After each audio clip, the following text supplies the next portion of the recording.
Okay. I love you, Xavier. I'm sorry. Shots You're have not been sorry. fired. You're People never might sorry. die. I'm not sorry. No. Welcome in, everybody, to tonight's episode of Fancie's Fables, End of Eras. I am joined once again by our beautiful and amazing crew, Amanda Dufresne playing Kane, Art is my voice playing Korak Tau, Kelp as Phoebe, and Bulletproofturtleman as Temin. How are you all doing? I feel All right. like I don't know if I haven't been here in a minute or it looks What happened? different. It looks different? It looks different. Does Well, it? I'll tell What are we you looking at? one Sure. thing that might be different It's here. different. I know it's different. Go on. We have You got a haircut. a new character slideshow with some Yeah, we do. incredible character cards illustrated by the indomitable Bulletproofturtleman. Ever the wonder. I absolutely love the work you've done here. Oh, hold up. I just noticed we've only got Phoebe and Co on there because of the other stream. Oh, I know. 1 hard being the second. favorites. End of eras, characters. What can we do, Dante? You Yeah, know, party favorite. You guys really are like, how's your back for carrying this whole campaign? you're really gonna look at me and ask me that right now, Amanda? I know. No. Well, clearly, Blooded. clearly, Uh, she's exhausted 2 points. Yeah. I mean, I would ask for a healer to cast Greater Restoration, but she is our healer. I can't. It's been 2 our seconds, healer guys. sucks. can't take you anywhere. Y'all are ridiculous. Oh no. Scythe, shut up. All right. Oh man.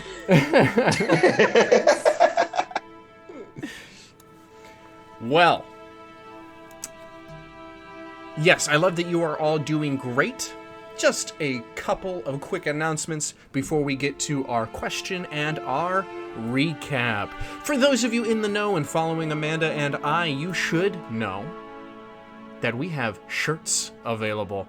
It is not often, and it has been a long time since we have had shirts and merch for Amanda's artwork. Now, this is special for many reasons, but I'll give you 3. 1, this is original artwork by Amanda herself, interpreted specifically for this sexy Amanda. gothic Yeah. apparel. What is Drawn that? by Amanda, interpreted by Amanda, for Amanda. Oh my god, By worn by Amanda. Amanda. It's Amanda art inspired by Amanda art. Like it's Yeah. it's a Okay, it's a Amanda's revisit. digital It's a redesign. revisiting of her artwork. Bro, that's so meta. Listen, all right, So the Jumbotron broke. My lines aren't feeding through. This is what they pay me for anyways. But yes, if you Yeah. want to get your hands on one of these sexy shirts, you need to go You do not to have this plug ready. link here. No, He because does you have the guys were plug ready. harassing me. Really? Okay, You gotta blame us. Not believable at all. not At only all. is the art fantastic, not only is it rare, but also these are high quality silk screened shirts, which They are. means that they will not They're really peel, nice. they will not crack, and they will stand the test of time. I mean, I don't know Looking- how long though. I don't know Okay, I'm how buying long. one right now. Hold on. Girl, yes.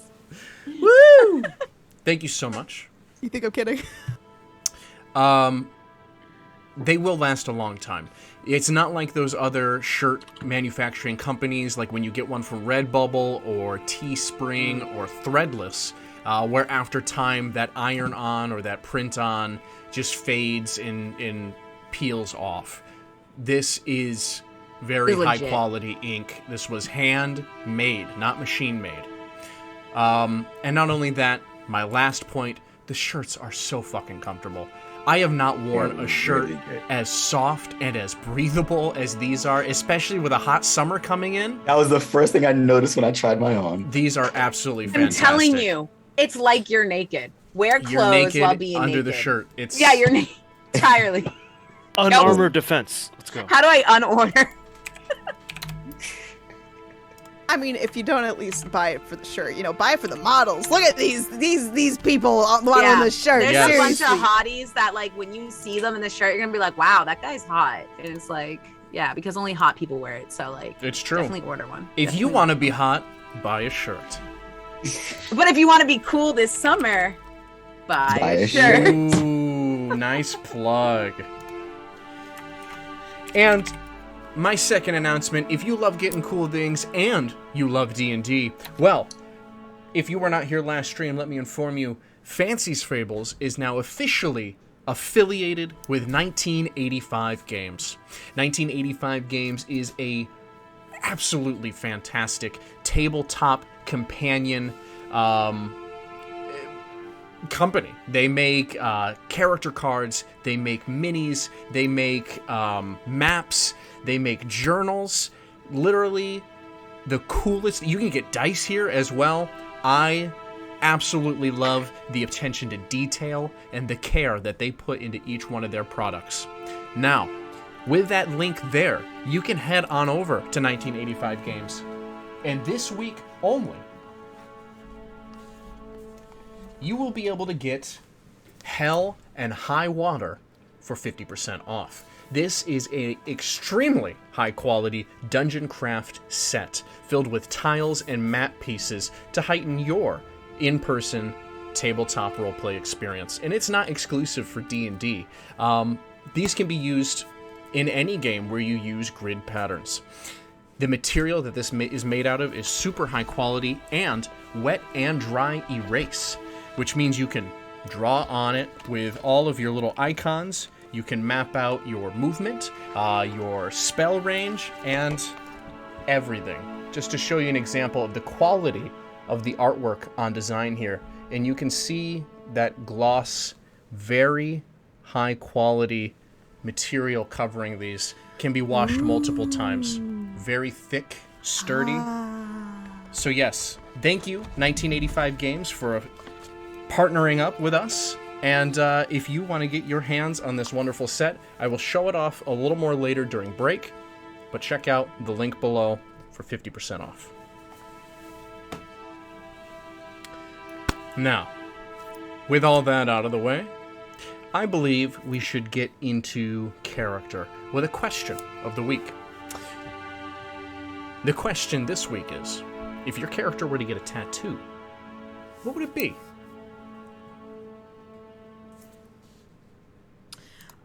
If Phoebe were to get a tattoo, it's okay, guys. I got you. I'll take this grenade. She probably wouldn't want it to be permanent because she's a big softie. So she'd probably get something like henna. She would get an elaborate henna design, probably that starts on her hands and goes up her arm a little bit. Maybe do something on her on the top of her foot and goes up to her ankle. So something definitely flower based. Yeah. Some henna action going on there. Perfect.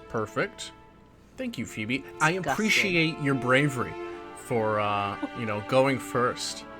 I got you, boss. I think Ko would get something dedicated to Rocktal, something Kalistar tribal-esque that would reference Rocktal's existence.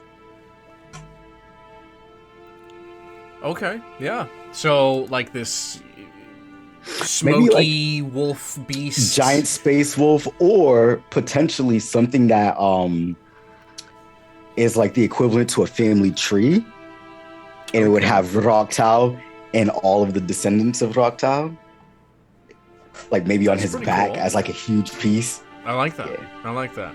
All right. Okay. And he could continuously just add on to it whenever another Rocktal would be born. Yeah, I think that'd be dope. That'd be a good way to commemorate the beginning of a new lineage in the land of Toril. Yeah, I gotta write this down before I forget it. Just if I did. All right. Who next? Kane? Temin? Both of you are pretty hard to tattoo. Yeah, I was gonna say. Temin, do you want to go on? Certainly, Kane. I think Temin being Temin, he would be very literal and be like, because he's already a machine-like entity, he would already have the symbol of his, I guess you could say his battalion, imprinted on him, on his armor. And because his armor is a part of him, it's kind of there already. And obviously, if he had like a serial number on his back, it would probably be there as well. But if he were to add anything else to it, it would probably be, whatever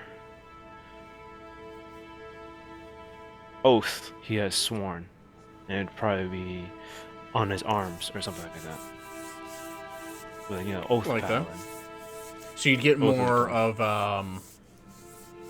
like a printing.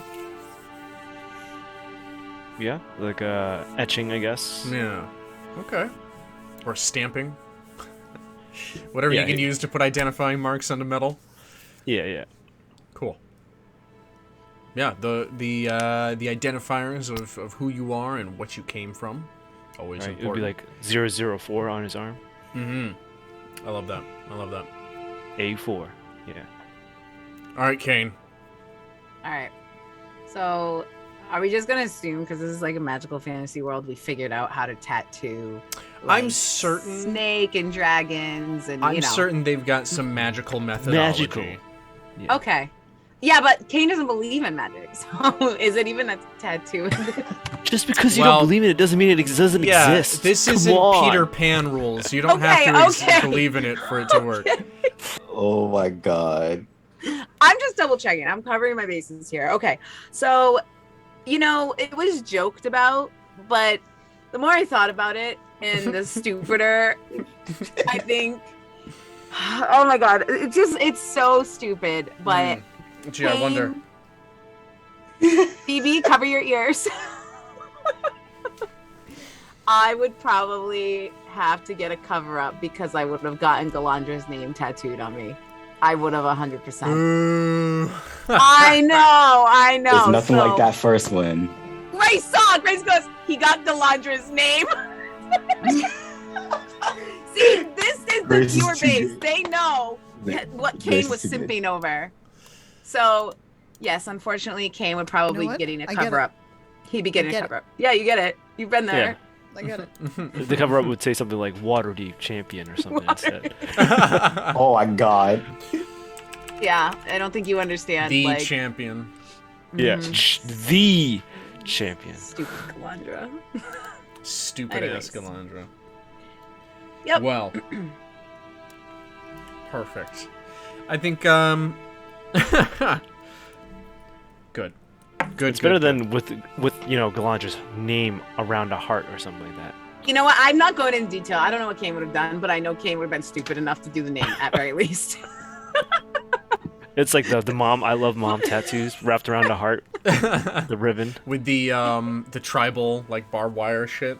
Oh, yeah. It's got to be But tough, but if sensitive. Galandra asked him to, he would do a whole fucking pinup of her on his arm.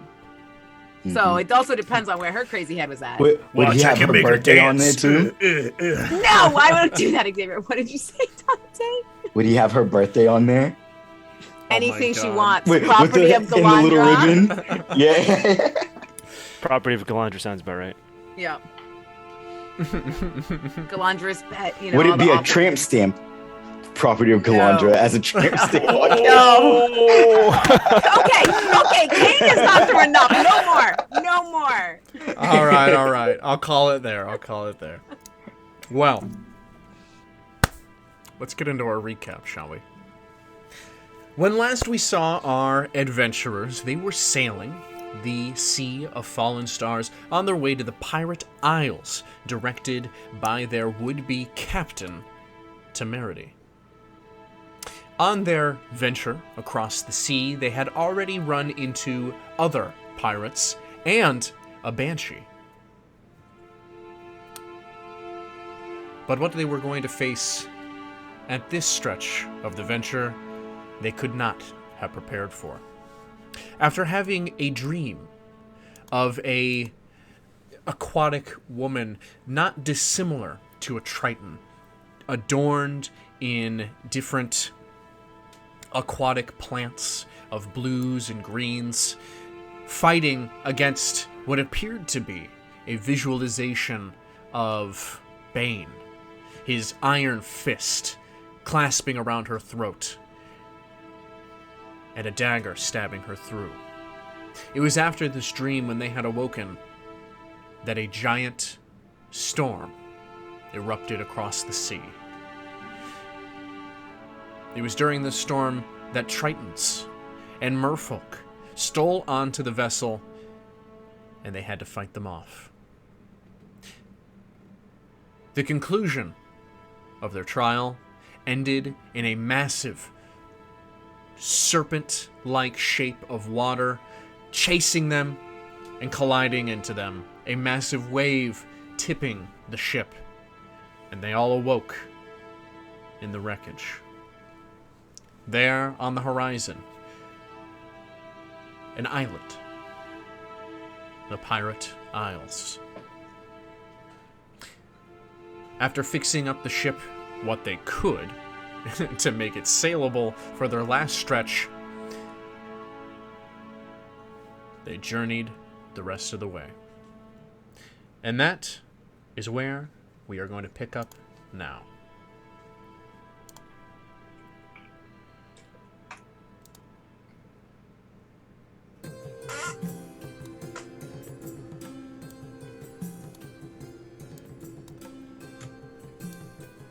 All right. You are all aboard the Dauntless, absolutely damaged by the effects of the storm. There on the horizon, you can see an island, docks, and you can also see ships, damaged in the storm that had transpired the night before.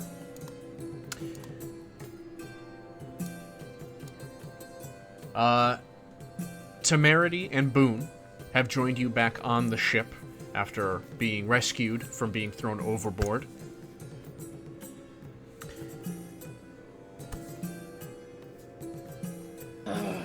I'm just like soaked and angry and soaked. Phoebe's gonna be doing a little druidcraft breeze to try to dry Kate off as best she can. Speaking of Phoebe, I'm gonna turn around.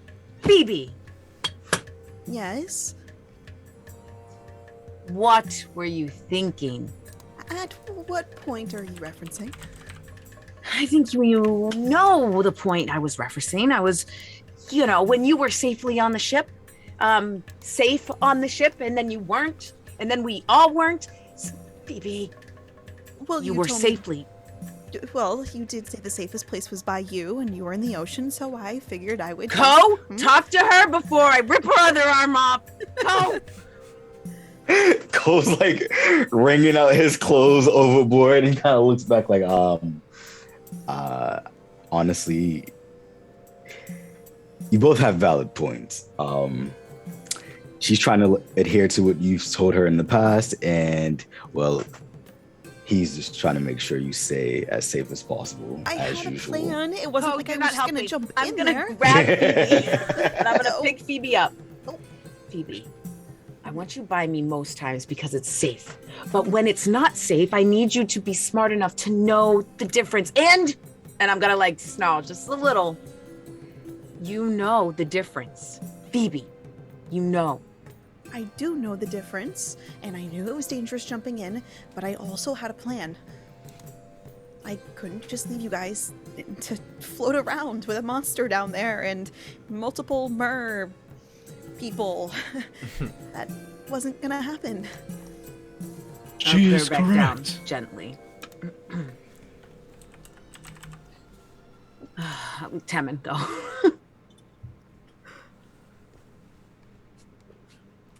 You are our friend. We could not leave you be by yourself.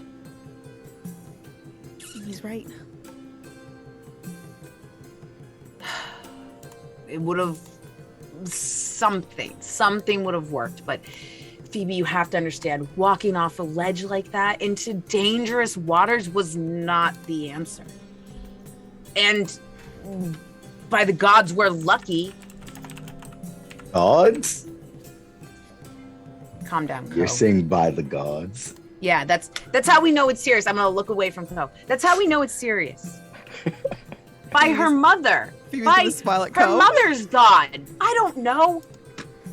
Listen. Take it easy on her. There's a high stakes situation. Let's be real.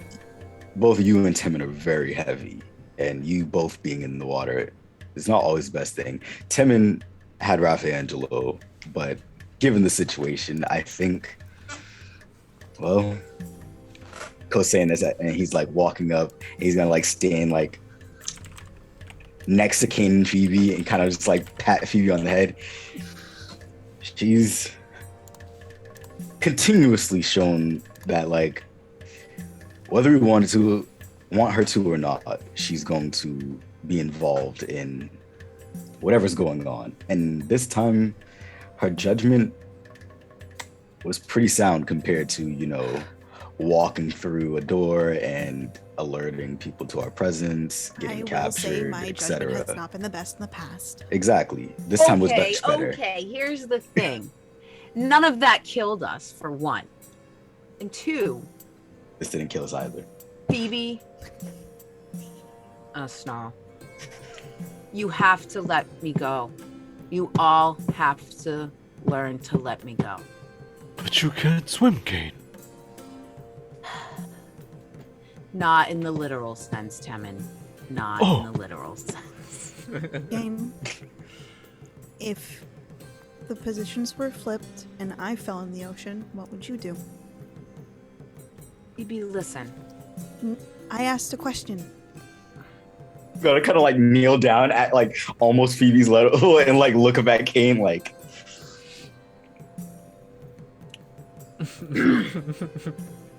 Just be careful. All of us should be very careful. Yes. I agree. All of us.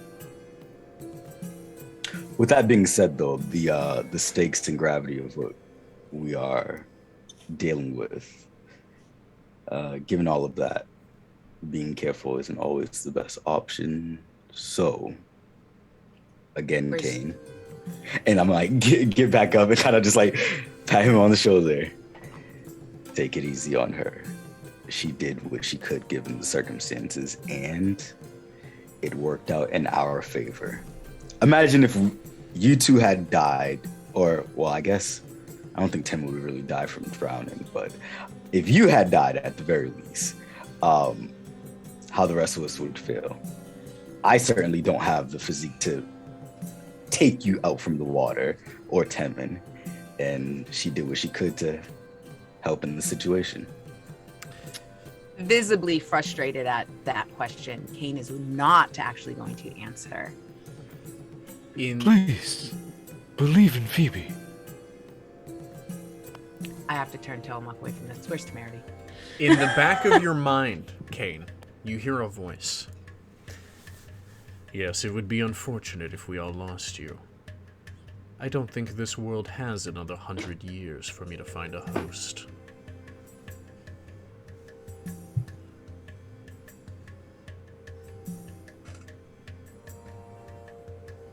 I can speak to it inside my head too, right? Like it doesn't always have to be a verbal. Yes. We both know this ends. When it's supposed to. Exactly, so don't question when I die.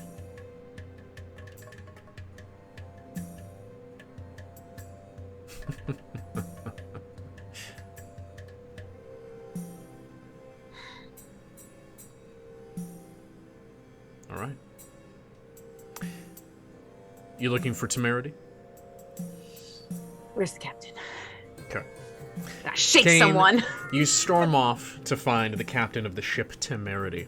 His blue skin glistening fresh with seawater as he has climbed back aboard after helping patch up some of the holes outside the ship. He whips his wet hair back and ties it off. Ah, yes. You?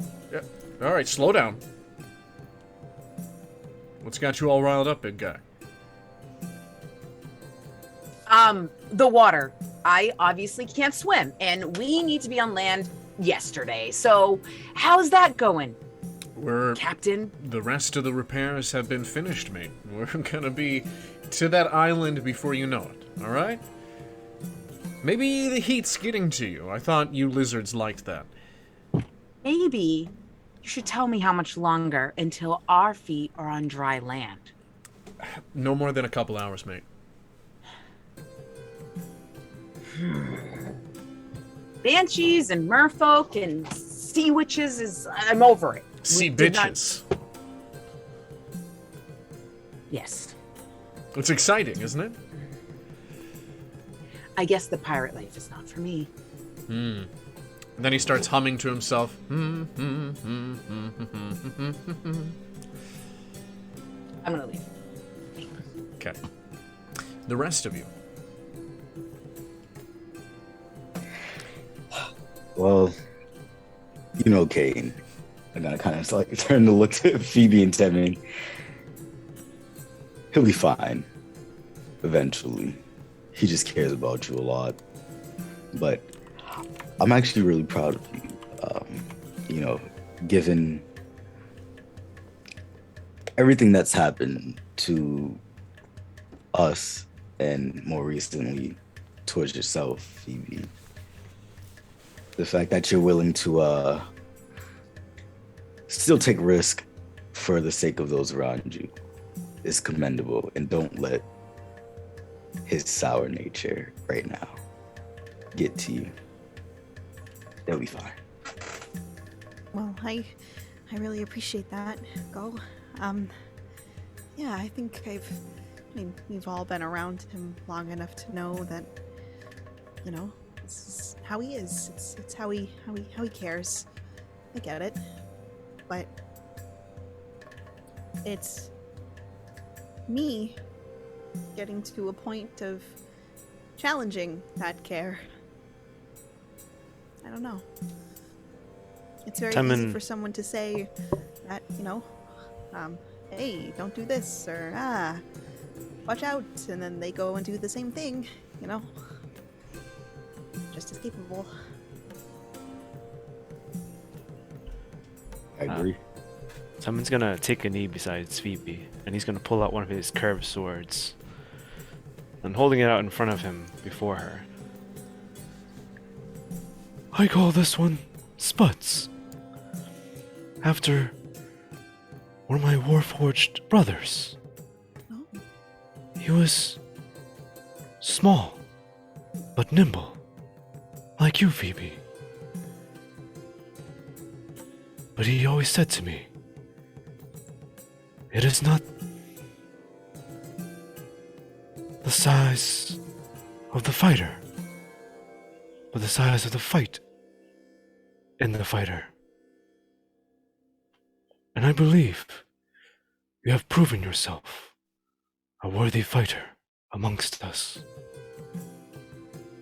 Even if you are a peace cleric. Well, thanks, Tammin. Spuds sounded like we could have been really good friends. I think so too. Just gonna pat the sword. As you're patting the sword, Cole's gonna pat your head and he's gonna you know, for such a pacifist, you surely seem to be in a lot of the action.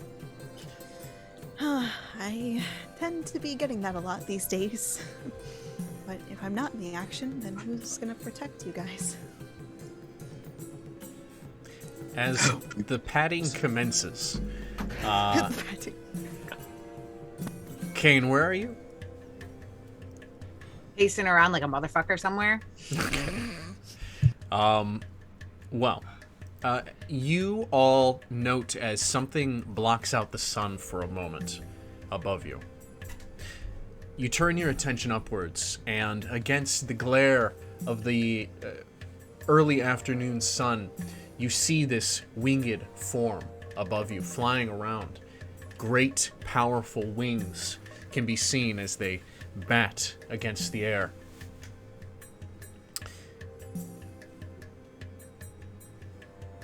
And as you look on, trying to discern the shape of it, it then dives down. You see the wings tuck in. As it quickly gets closer and closer, the black form getting larger, the wings then spread out and begins to gracefully descend. The legs of an eagle, the legs of a lion, gracefully touch upon the deck of the ship.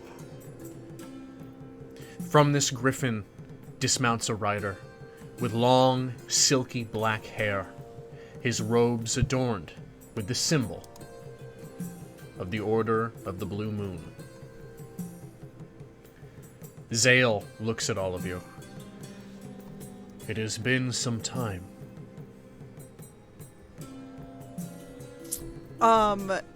Phoebe is gonna run up and she's gonna go, Belisi! And she's gonna just give Belisi a big hug. The griffin accepts your hug, craning its neck slightly. Yes. Oh, Belisi is doing well these days. what brings you here? I wish I was here with much better news, but I need to keep you all informed. How did you find us? Yeah. You have many eyes on you. You are, in fact, the champions of the Sword Coast, are you not? I guess. The gods have been watching, and I have been watching. The forces of our enemy have been moving quickly. They have already advanced upon Waterdeep.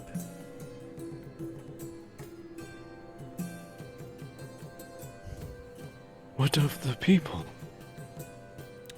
It seems the protection of the city still remains. A great magical barrier and massive stone guardians hold them at bay for now. But their numbers seem to have increased since they took over Baldur's Gate.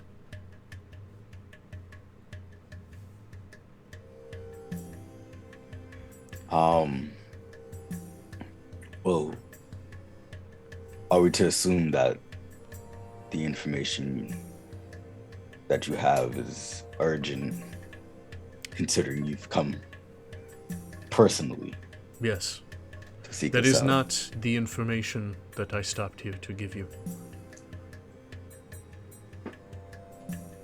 As you all may know at this point, we have lost another god.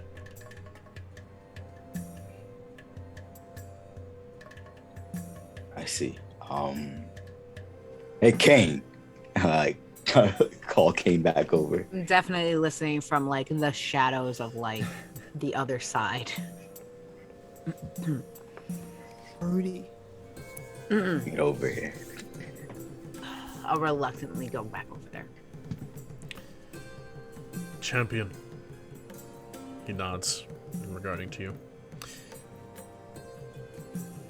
Yes. Last night, Bane increased his power and struck down the goddess of the sea, Umber Lee.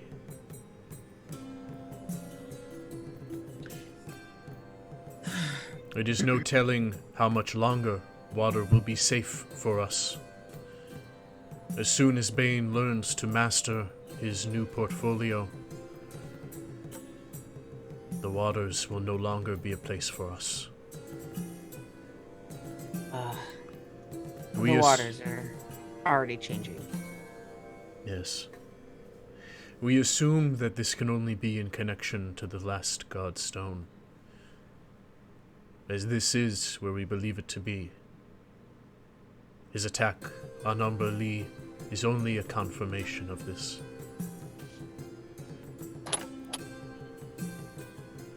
The second thing I am here to inform you all of is that Leiral, we have lost communication with Leiral. After going into hiding, she had entered a trance-like state. She she was fully connected with the powers of Mistra, viewing the weave. But it was after the killing of Umber Lee that we lost our connection with Leiron. We are unsure if this is a deeper hiding to further protect her and Mistra. We certainly hope this is not a sign of the worst. Swallowing hard.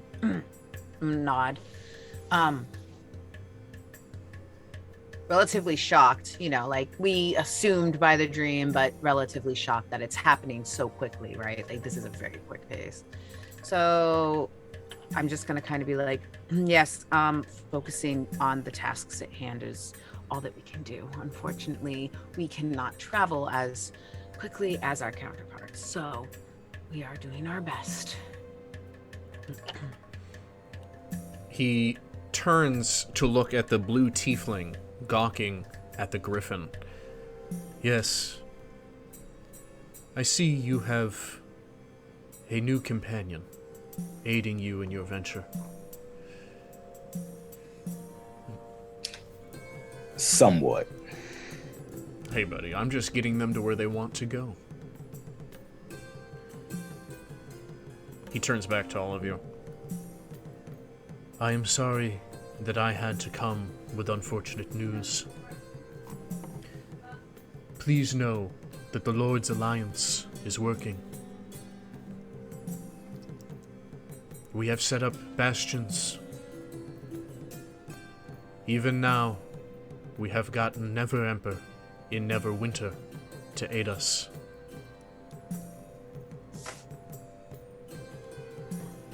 That's good. If you were to the best of your abilities, give an estimate, how long do you think Waterdeep can hold out? The magic that protects Waterdeep is ancient, older than the city itself. It was meant to withhold sieges. For now, our enemy seems to be focused on the last Godstone. But as soon as that attention moves elsewhere, if it were to fall on Waterdeep, perhaps the defenses would hold no longer. Bane's powers grow with each god he defeats.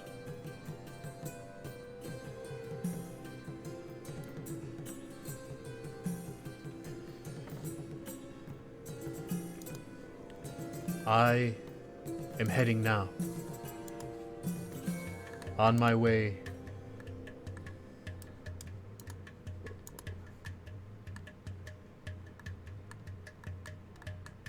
to the kingdom of Thay. Perhaps there are more alliances that the Lord's Alliance can acquire to aid us before the threat reaches to the other side of the Sea of Fallen Stars. I wish you all... Yeah, we appreciate you coming all the way out here to tell us all of this. As we could not reach you, we thought it would be best if I stopped in person on my way. Well, it's appreciated. You and Belisi stay safe on your way to Thane. May you all stay safe. Thank you. Thank you. He mounts his griffin. May Mistra guide you. And he takes off back into the sky.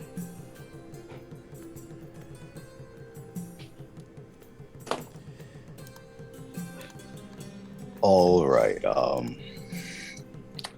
As I say this, I'm going to turn around towards Temerity and kind of like rest on, I guess, the railings of the side of the ship. So, Mr. Captain, remember when we said we had urgent things to take care of? This is what we're talking about. So, I see. if you would please advise, how can we get out of this current situation and make it to where we need to be as fast as possible? Well, as soon as we drop the sails, we'll be heading to Immerk's Hold, the largest city on Dragon's Isle. Once we're there, we should get at least enough repairs to make sure the Dauntless does not sink on our way. And I will be getting the last piece I need to help us find where the Pirate King's tomb is.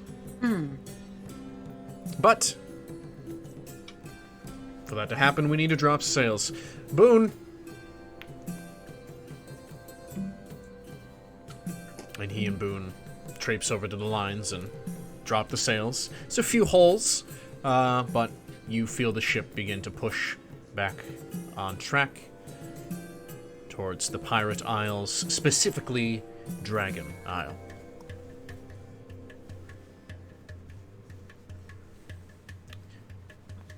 Is there anything you all would like to do on the hour or two left before you get there? Okay. Oh, well, depending on how many chairs are on the ship, there might be a few less. That's all I'm saying. That's Okay. all I'm saying. Kane makes some tinder.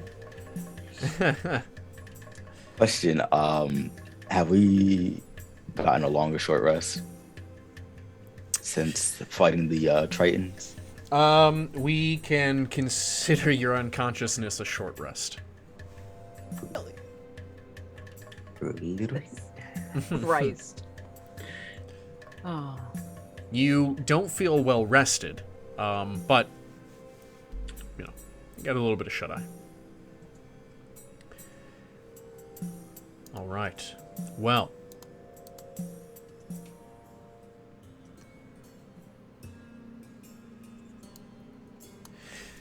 The Dragon Isle gets larger on the horizon as you approach.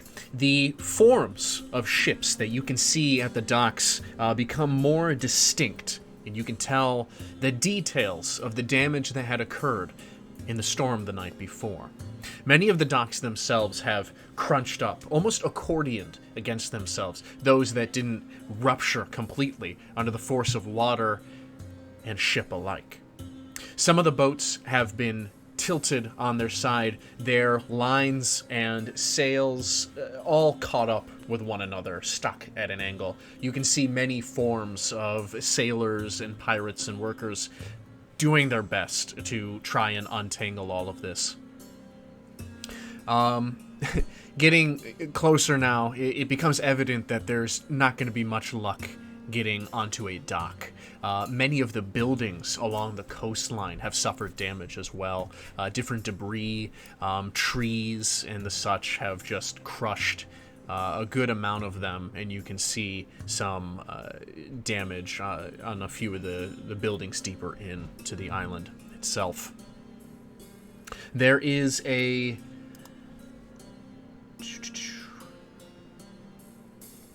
One second.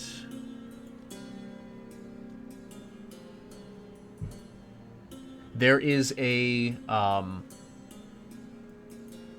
smaller island. So as you come into this bottleneck, like a river, into the main of the island, where a smaller island sits with several docks on it. You can see that everything is collapsed into the island, destroying the buildings itself. Complete mess. Temerity and Boone drop the anchor just out in the water where they can, out of the way. Well, we're gonna have to take the dinghy in, it seems. So, let's prepare to get a little more wet. Raphael. Too good, sir. Too good. I'm gonna jump into the water with Raffaangelo And if anyone wants to join me, I'll pretty much have them join me. We'll just slowly ride over to the water. Perfect. Well, hey, that's great. I was going to say, we didn't have room for everybody. We would have had to make 2 trips, but I'll join Temin and Raffaangelo. that's perfect. All right. So, you all head in now to Immerk's Hold on Pirate Isle. Or Dragon Isle. Now, stepping onto the dock system, you can hear many people shouting orders to each other. There's a lot of hustling about on this area of the city. It seems that all the crew members of these ships and the people in the buildings nearby are all, pitching in to try and help sort out this disaster. You hear many people cursing the name of Umber Lee, that sea bitch, discussing with each other what ill omen, what scorn they could have brought upon them by the goddess of the sea. As we're walking, and I try to listen on some of the gossip and such, do any of the groups of clusters mention the possibility that she died, or they're all just assuming that she's upset with them? Yeah, the general consensus seems to be that they did something. You sense a lot of superstition amongst them, but the idea of a god dying doesn't seem to cross their minds at all. Gotcha. As you all well know at this point, in your discussions and experiences, that doesn't happen. Except in times like this.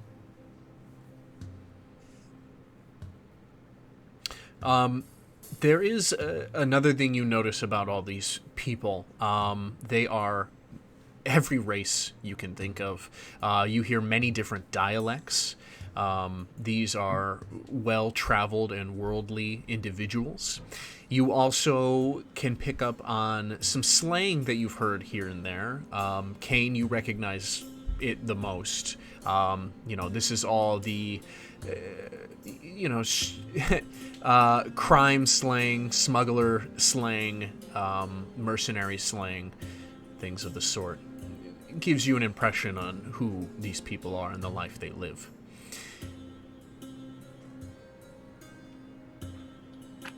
I'm gonna kind of under my breath, but to the group.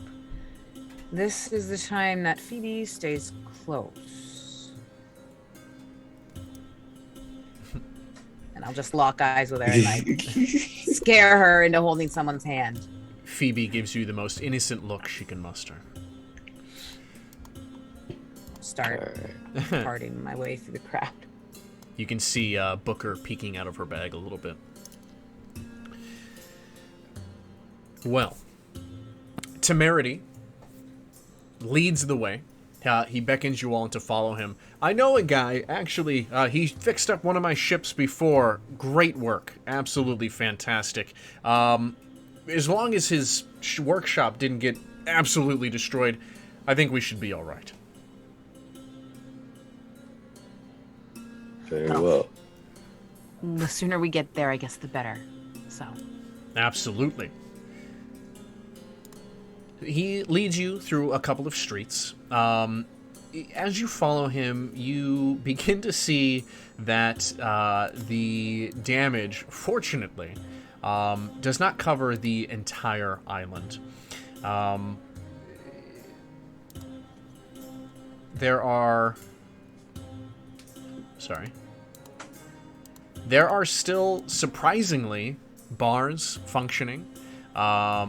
Shops still selling wares, and people just going about their business. I mean, there is comment here and there about the storm that had occurred, but as far as these people's priority, They're still doing business. It's not like it's another day, but in their life, could be. Temerity leads you up a street and towards a building that has suffered maybe some superficial damage from some debris. You see a tree, a palm tree had fallen over right next to it, just barely missing some structural damage to the roof there. And as he leads you all up, you see a man. His skin tanned from working in the sun. Why don't I just bring him in, and perhaps he can describe what he looks like to all of you himself. Everybody, welcome in our next guest to Fancie's Fables, Helk Pixel.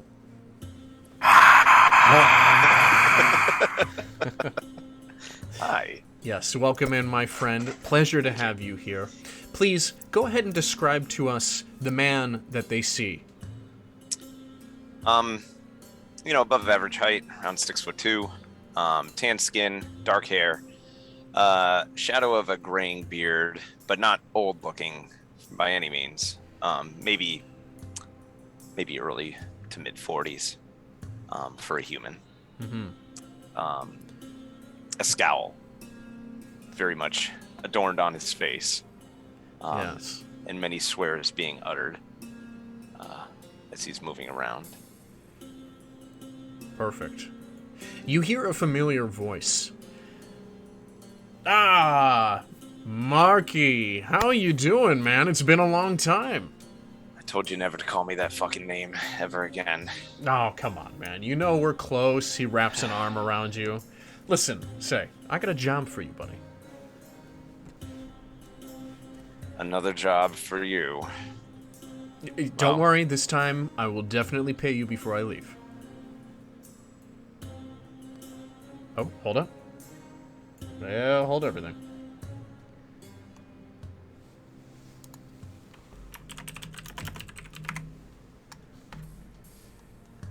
Uh-huh.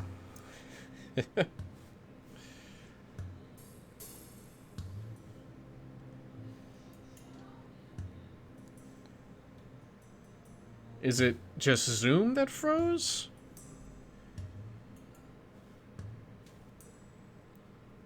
Hold on.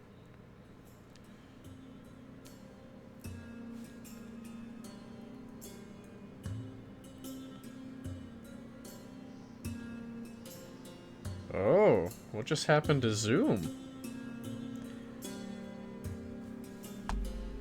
What happened to Zoom? Oh Okay. no, we lost Bullet. Oh, there he is. Oh no! Okay. Did Zoom just like shit itself? I Feels think it like was it. Zoom. Yeah, I think it was Okay. Zoom. Yeah. Well, that's better than any of us having like actual computer issues. Yeah, so- no, that's good. I was like, I yo, was real internet. worried. I So thought many my computer cuties from one froze. stream. I'm like, Yeah. Like, literally everybody else froze, and I was like, "Is my computer broken? What's happening?" Yup, I looked over and no one was moving. I was like, this is weird. As I Excuse rearrange us with our regular technical yeah. difficulties. Yeah. Yes, our regular unscheduled technical difficulties. You know what? Yeah. I'll take this one because it wasn't Syrinscape this time. You know what? You know what? Surprisingly, it was not Syrinscape. I'd like to take this moment, though, to say thank you for all those gift subs and resubs. They go a long way to supporting the channel. I very much appreciate it. Thank you very much. They call him Slam for coming. Excuse me, for coming on in here. Can I say, and welcome to the jam? I'll see myself out. Thank you. That is the first thing that popped into my mind when I read that. Yes. All the love. Thank you. oh boy. Yes. Okay. Where was I? Slight recap. Okay. Okay. Temerity wraps his arm around you, Marcus. Oh, come on. This time I'll even pay you before I leave. That'd be great. Because you still owe me for the last job. Do I? I don't You recall do. that. Of course not. Well, listen, buddy. That means you're going to get paid double for this one. Well, that all depends on what what I have to fix this time around, doesn't it? Well, look, you see this nightmare? All these chumps out here, their boat's just, a mess. You don't want to work on that. No. I've got this prime beauty over here. And from where you all are, you're slightly uphill from the shore, so you can see the Dauntless floating out in the Gulf. You see that? Prime merchant vessel. The Dauntless. Stole it myself. Of course. Now you see, she runs very well. Very, very well. But after the storm last night, she got a little scuffed up. We'll need just a few patches, you know? A few patches. Do you see the wreckage around here? I can only imagine what this ship needs. Well, why imagine? Why don't we head on down there and you can evaluate yourself, buddy? Do I see the rest of the group here? Yes, you turn and regard the rest of the party, who are all staring at the interaction, and you recognize one of them. At least, you think you do. Dragonborn. Blue. Him? Do I know you? Oh my. I It's nice to know someone can forget about me for once. The mercenary. Oh, I've got something for you right here. Oh, yes, you do? And I reach into my pocket. I pull out a few coins and toss them at him. I'm kind of gonna give him a look like... That's what your kind takes, right? I'm gonna toss the money back at him.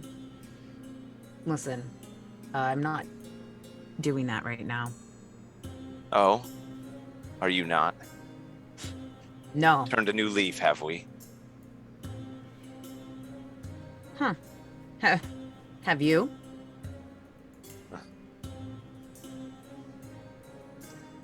Times change, don't they? And that's unfortunate for some, I see.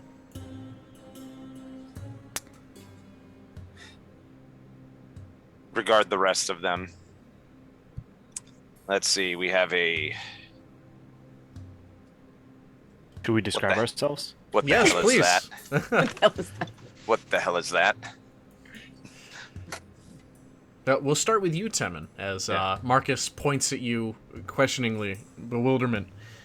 As you turn and point at Temin, he is roughly 6.5 feet tall, almost 7 feet tall. A solid body of armor, very light gray metal. He is a warforged with joints made of a combination of bark and metal wires that form a type of musculature for his joints, and metal plating in between. Very light, as he is unarmored, and he's not wearing a heavy suit of armor to be encompassed into his body. On his chest there is a round symbol, a circular mark with a slash through it, marking a battalion and his uniform. And he carries a large greatsword on his back with a ring at the center of the handle, and 2 short swords that are curved to either side of it, and bluish glowing energy pulsing through his veins, almost as if, or through his form of muscles, almost as if they were like veins. And then you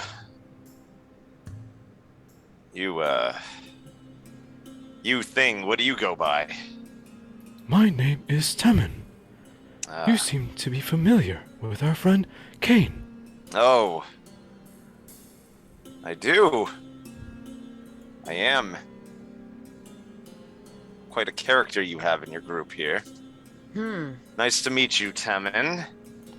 I turn to say I turn to Phoebe. I don't know her name, obviously, as Phoebe, but I turn to Phoebe. Oh, hello.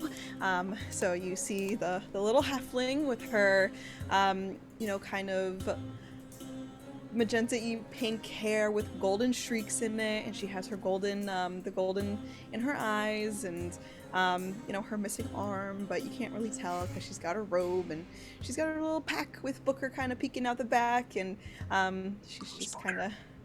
And there's a little teddy bear. Okay. A little teddy bear just kind of poking out. Covered in stitches. Covered in stitches, yeah. And Fur she's got matted. her big old, she's got her big old wizard hat on top, and she's like, "Oh, hello, I'm Phoebe, and these are my friends, and hello." I knew a halfling once. Did you? Is her name Calcifer? Rogue. No, that wasn't the name. Okay. Name escapes me. Another life. Oh, it definitely seems to be a theme here. You don't come here because you want to be here. Oh, well, thank you. Well, that depends who you ask, mate. Except for this one right here, who keeps on coming here for some reason. And I kind of motioned to Temerity.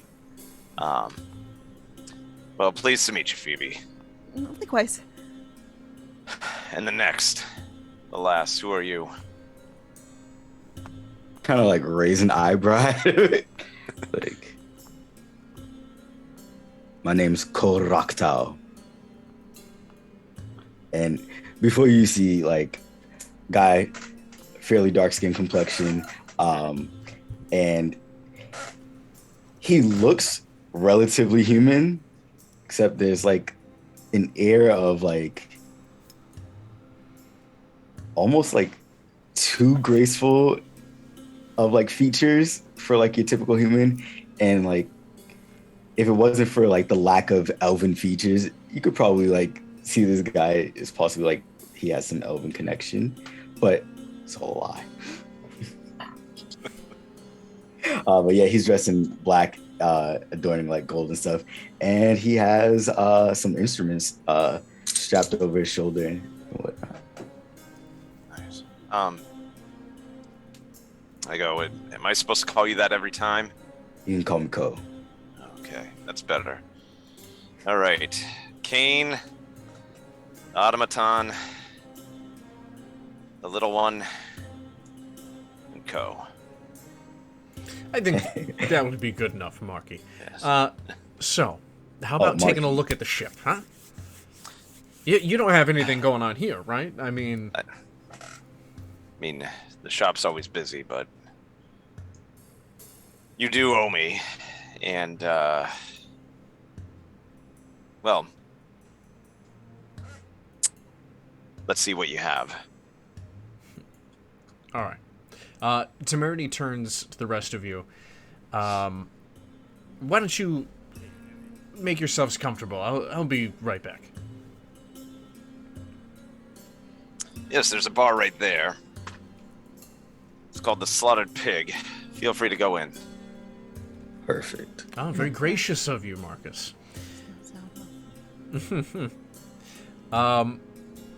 As you all head in that direction, Temerity leads you, Marcus, down to the shore and is, telling you about the ship on his way, the material it's made out of. But he levels with you. Listen, I just need this thing to sail. Got me? As it is now, one more storm like that, and we'll be deep beneath the waves. I've got a few concern areas. Those would be priority. When do you have to get going? It's the real question. And as soon as possible, mate. And how far? I'll be finding that out shortly.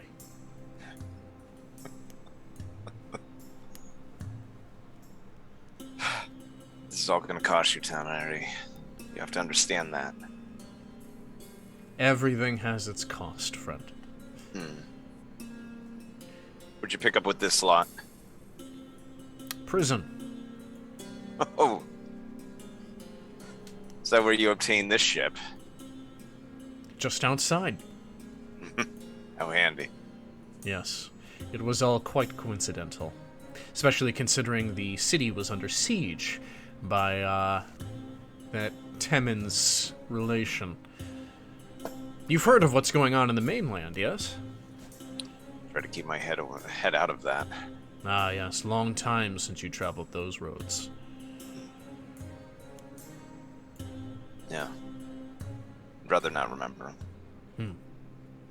Well, let's talk business over a couple drinks. It's on me. That works for me. All right. Well, while they're having this discussion, the rest of you enter into... I assume you're heading to the slaughtered pig, then. Yes, I am at least. All right. Give me a moment. I am, at least. Ko goes by himself. She said there's alcohol there. Oh yeah, Ko has got a little bit of a problem still. Yeah. We just got to test out the flavors of the region. I'm new to this world. That's true. Well, Zoom went down and Syrinscape didn't want to disappoint us, so Oh my god. Please excuse Syrinscape had us. to crash as well. Didn't want to feel left out. All right. There we go. Yeah. Well, Why do they call this the slaughtered pig? as you walk up, you see the sign. It doesn't say the slaughtered pig. Instead, it's got a spit roasted pig as a wooden painted sign. You can see it's worn from the sun and the wind over many years, but you can still make out the illustration of the pig on the spit. I just point to the sign. I think that does it right there. Entering in, you can hear the raucous inside. Now, remember, it is about noon time, maybe just after, and everybody in here is hooting and hollering. There's music being played, and in the center of this bar, there is a pit, and on the pit is a pig. You can see it's half a pig, for it has been, already cut into pieces. Much of it has been eaten already, but there's still half a pig there. And behind the bar, you see a gnome with a very long, white, knotted beard, currently tending the bar.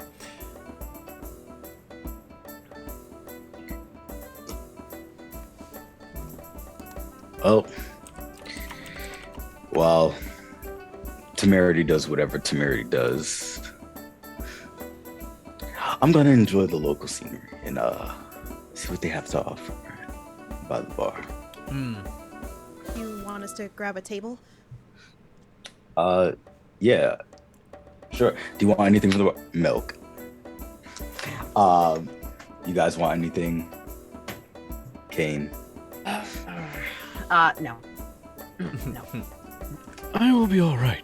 Thank you. All All right. I'll be back. As Ko approaches the bar, the rest of you begin a search for a table. Might be difficult, as it seems a couple of the parties here are making their way around the room, as it were. Drinking and eating their food. It's like they're playing musical chairs. They're sitting in one spot and and then they start pushing each other around and they start to move to another spot and they pick up their drinks and food and they're like, oh, can't forget those. And then they're sitting in another seat as if not even realizing it's a different seat. And this is kind of going on intermittently. Every table is dirty. Clearly, it has not been wiped down at least in a couple days. You get the sense that nobody in here is even aware of what happened outside, if they care. Ko, approaching the bar, you see that there's a handful of women. They are wearing very loose, scant clothing. They are being propositioned by a few men with less gold than teeth. And the gnome regards you as you approach. Aye, what'll it be? Looking past the gnome, are there any like bottles on display behind them? Yeah, he's got some bottles, yeah. Anything that looks familiar?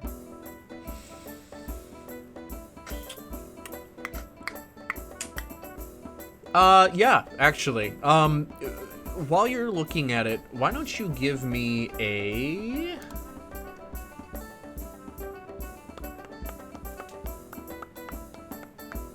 insight check. First roll of the night. Holy shit. You need one every game. About this insight. Then it's not D&D. Let me see something real quick. Let me see. Done it. I think I've already done fucked up. What's this thing called again? I always have to find it. You have a Every plus single 3. time. I know that, but I rolled a 3. Sorry, bolstered neck he's talking about. Yeah, Yes, bolstered neck. yes. Yes, bolstered neck. Do I have proficiency to this shit? Nope, not full proficiency. God damn it. Well, I rolled a 6. Okay. Yeah, I mean, you think you recognize one of the bottles. It looks similar to the kind of wine that Evan would drink. Evan has. All right. I'll take a glass of that. And Good eye. well, what do you recommend? Do you have any house specialties? Yes. Here we have the pig spit. Uh-huh. Yes, it's the tavern owners, the bar owners' special drink. Kind of like A mixture of several liquors. Sure, why not? I've had a bit of a week. You would like both? Yeah. All right, that'll be 6 gold pieces.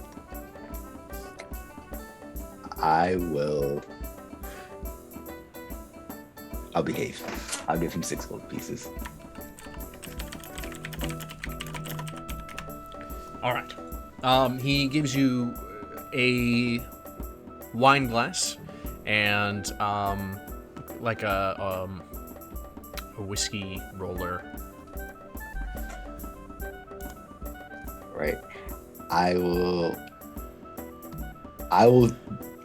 take a sip of the pig spit first.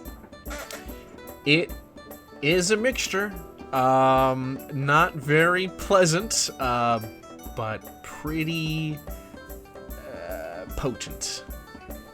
So, like, I've been guilty of this in my partying days, but like I imagine somebody just went around It's just a collecting bunch as of- many alcohol It's the left over kitchen as sink. possible. Yep. It's just like Yep. Yep, Instead of nothing goes to pouring waste. out what's left, you collect it all. all right. And you have Yep. second drink. Yep. I'm gonna like kind of look at it and just all right, and make my way over to where the group is standing, still kind of taking that sip. It's one of those drinks where like it's bad, but you can't help but just drink. You already spent the money on it. Just keep sipping it until it's gone. All right. Oh, what's with that look on your face? Oh shit! I forgot your milk. Turn right back around. He sees you come back. All sales are final. No. Do you happen to have any milk? Just a glass of milk. Did Wait. Phoebe hear that? Hear what? All sales are final? Well, before we conclude with Co, the rest of you, how is your table hunting journey going? Oh, I know how the table hunting journey's going. Please tell Oh me. god. Well, at first, Phoebe and Temin, how you guys gonna try and get so many tables? I I'm mean, gonna politely ask I people. could ask somebody. Oh my god. You go ask people, I guess. Okay. What table? Like, we're looking for. Phoebe's looking for a big enough table to accompany who's currently with her, and then she's assuming that Temerity and Mackie Mac will be joining them. I do not like that. Yes. Excuse me. Is this table in use? I'm just walking around asking random people.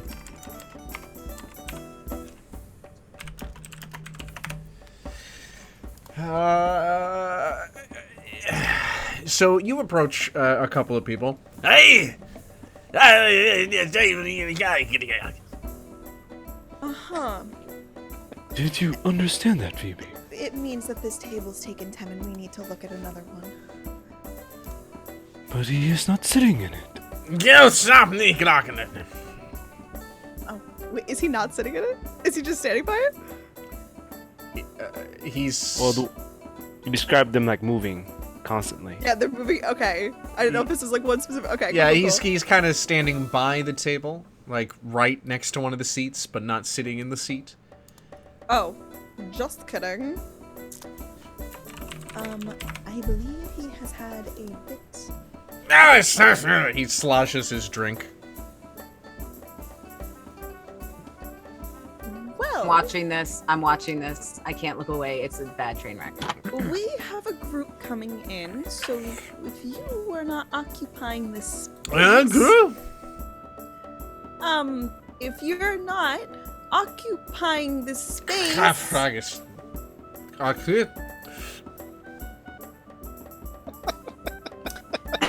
Kevin, I think the gentleman said that he is not occupying the space. He This guy's doodle bob. That's all I'm gonna say. he takes another sip and he looks at you, and it's you didn't think his eyes could get more glazed over, but they just completely glaze over and he just slowly falls forward. Oops, she's gonna catch him and she's gonna cast Greater Restoration. Why are you killing their boss? Yeah, obviously wants- You know what? It's a better thing than what I was about to do, so we'll go with it. He looks visibly confused and upset. Me and my friends are going to be sitting here, and we're wondering if you would move. How is he still incoherent? Okay, I'm coming over. I do not understand. You don't It understand had his nothing accent. to do. He's just from the deep wicked understand south. your accent. That's it. Oh my gosh, I fucking can't. This is great. Alright, she gives up. She walks away. No, you don't walk away, because I'm behind you now. Oh, If she you goes turn to around, walk- you bump into me. He looks up at you. He holds up his cup. Gaffra. The table's empty, right? There's nobody there. There's a couple people milling around it. But nobody's there. I mean, the seats aren't currently occupied. Are there plates or dishes on it? There are 2 plates. Okay. I'm gonna go over to the guy and I'm gonna body block him. So I'm gonna put myself between this man who cannot communicate with us and the table. And what I'm gonna do is I'm gonna completely ignore him. No more conversation, no more asking. We're done. And I'm gonna pick up the table and turn it on its side, clear everything off of it. All right.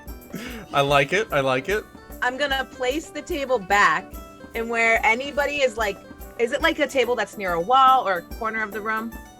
It's to the side, yeah.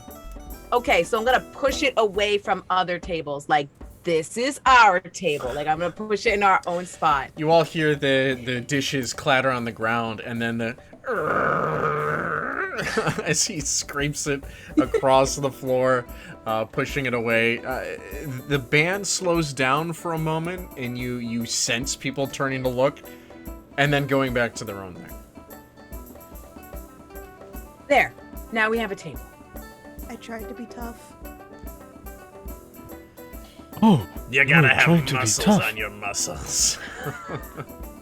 Listen, Well, not tough, but I was trying to be a bit more assertive than I normally am. in places like this, you have to be assertive. In places like this, you have to have muscle. Sit down at the table, and I'll make sure that no one bothers us. She just slides into the table. All right. Yes, you table acquired. Da-da-da-doo. Intro to go. Ko heading back to the bar. I'm like sipping my drink and I'm like chasing it with the wine thing. No Gotta taste better. refill, or not refills. No refunds. You ask for milk. We have goat milk. Though Sure, let's Bessie try it. is getting up in age. Yeah, let's try it. How much is that? 1 silver. Slide him silver. All right. He hops off of the stool he's standing on and heads out back for a moment. You hear a little bit of a commotion over the sound of the crowd inside the bar. And he comes back out with a tankard half full of milk. Fresh milk.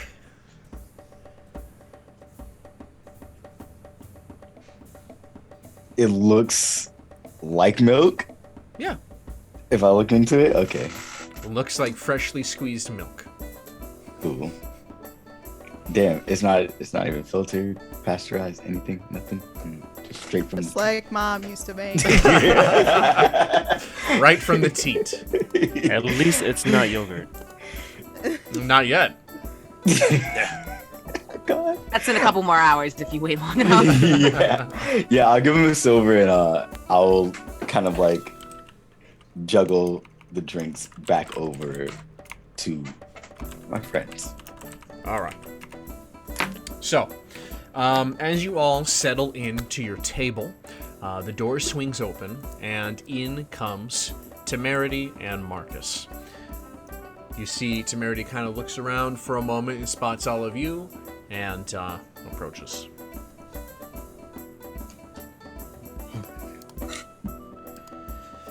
Do they make it back before, or do they make it in before I make it back to the table, or about the same time? Right after, so we can, if there's anything you'd like to do when you come back. I'm just gonna hand Phoebe her milk. Okay. Hopefully, Thank you. this is for you. Let me know how that tastes. It should be fine, but just in case something's wrong with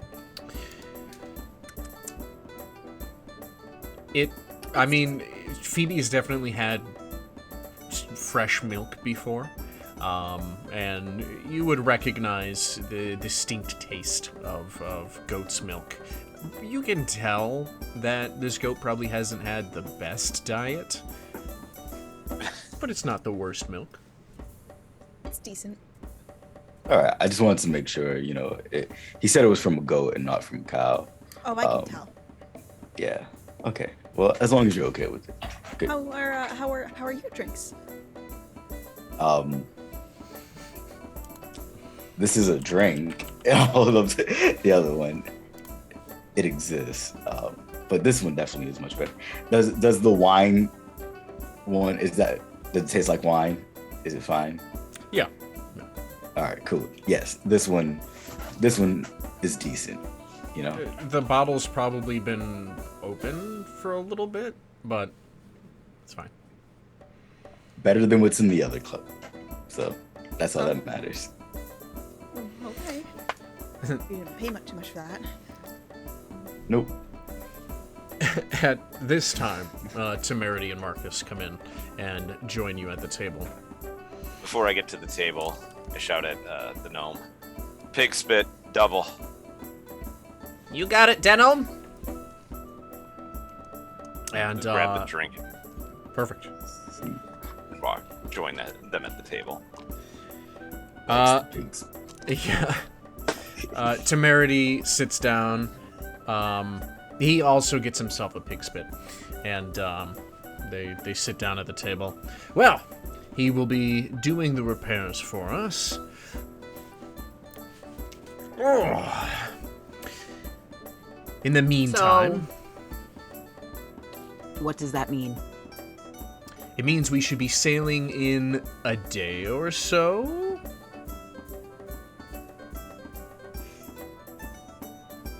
If I can accelerate the repairs, 2 days. Maybe a day and a half.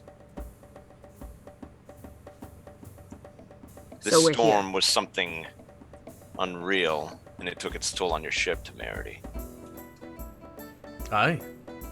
According to some slick fella on a griffin, he said a certain goddess died. I don't know how true that can be, but it was quite the storm. It can be very true. Some goddess dying, and suddenly we have a storm, hurricane, whatever, typhoon, whatever you want to call it.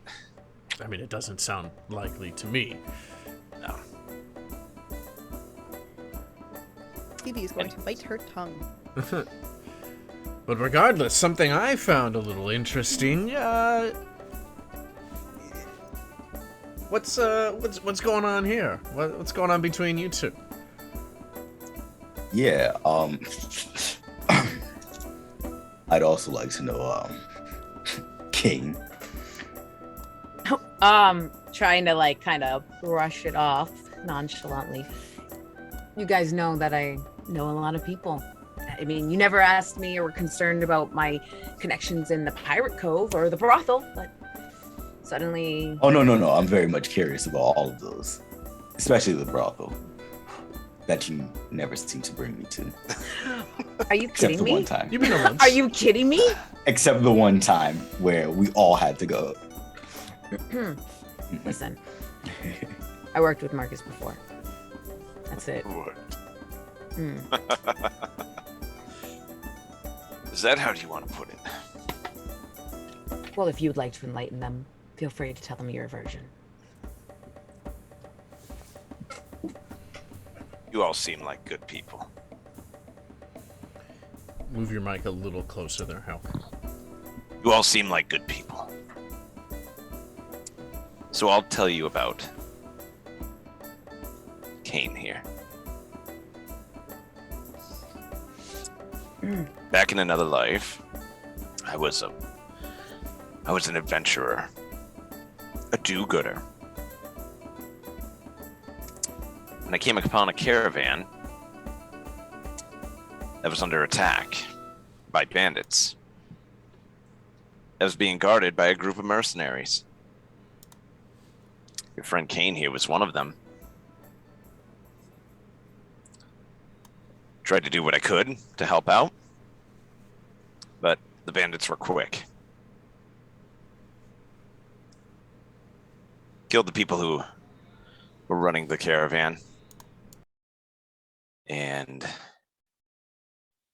unfortunately, there was nothing to be said about that. Kane and his counterparts, however, took what they wanted and left.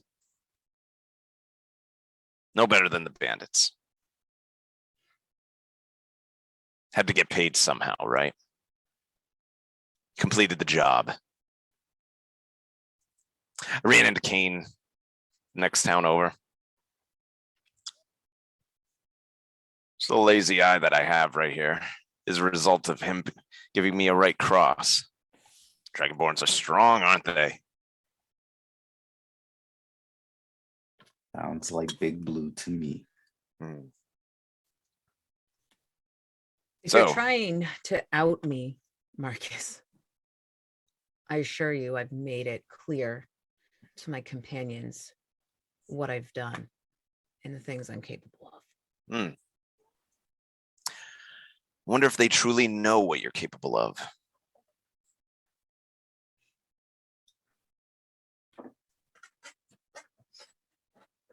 You seem to bear some ill will towards Kane.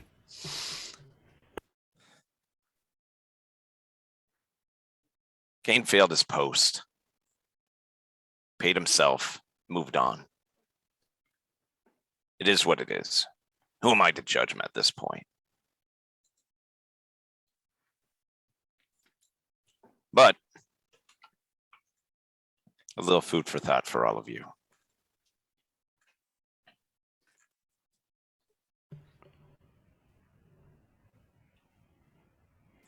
Do you believe that people can change?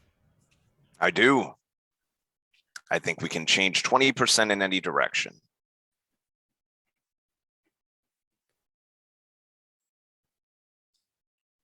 For the better. For the better. Has Kane done that? You can see for yourself. Look at Temerity and go, escaping from prison, stealing a ship, giving me tales of a dead goddess.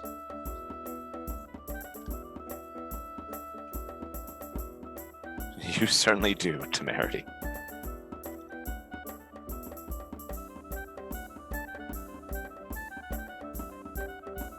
I would have to agree.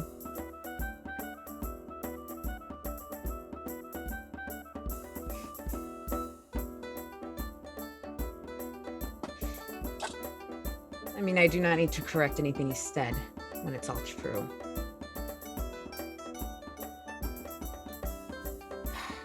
We have brushed shoulders more than once. But unfortunately,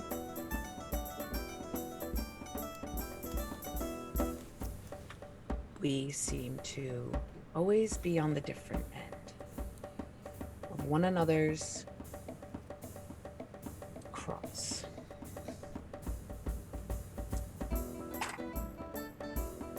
I guess I came here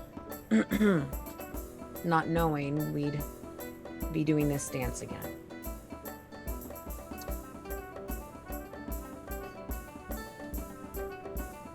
What is it you're saying, mate?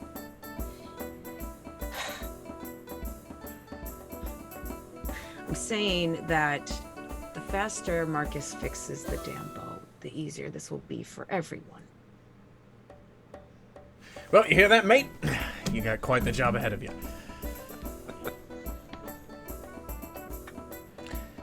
Well, if you all don't mind me, I've a map to hunt down, as it were.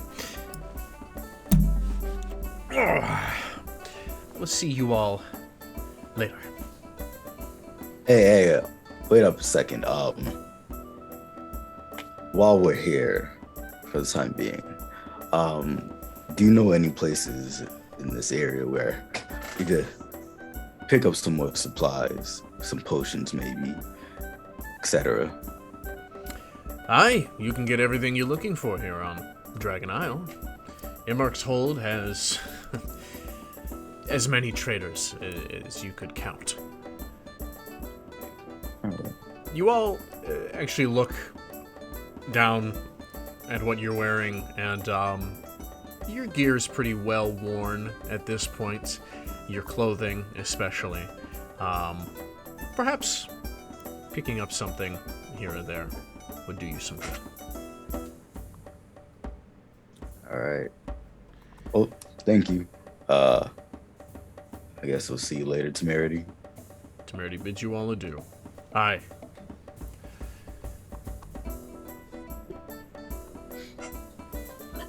Kind of like lean forward on the table and like have the cup, the whatever remains of the pig's fit in front of me. I'm kind of like sizing it up, and then I'll just chug the rest of it.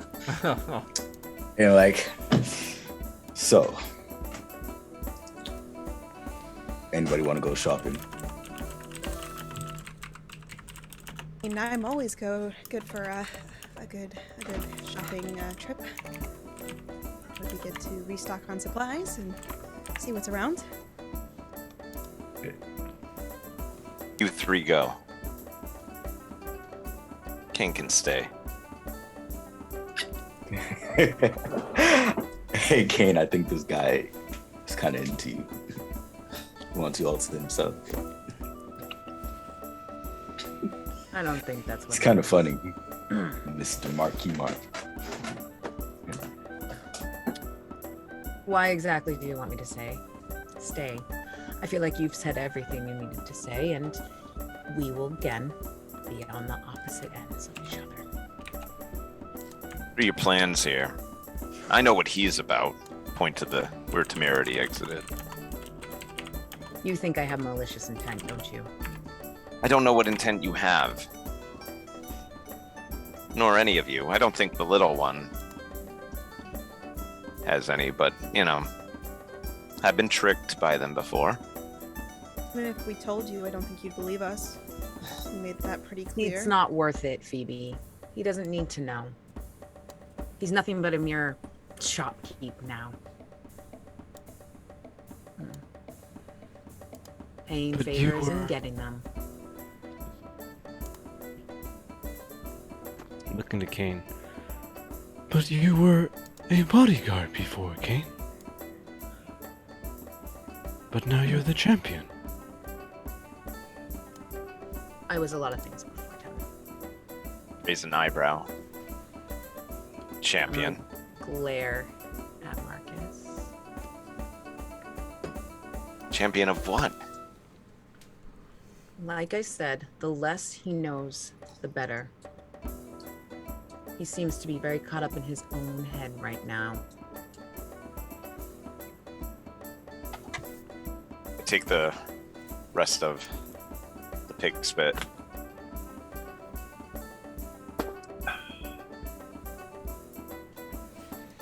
I'll be at the shop. And I exit. Of course you will.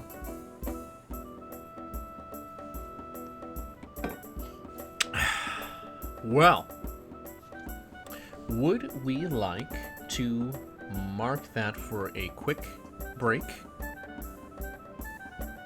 Refresh your drinks. I will see my party here in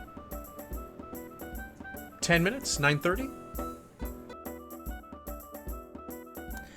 Okay, welcome back everybody from the break. Let's bring back our players.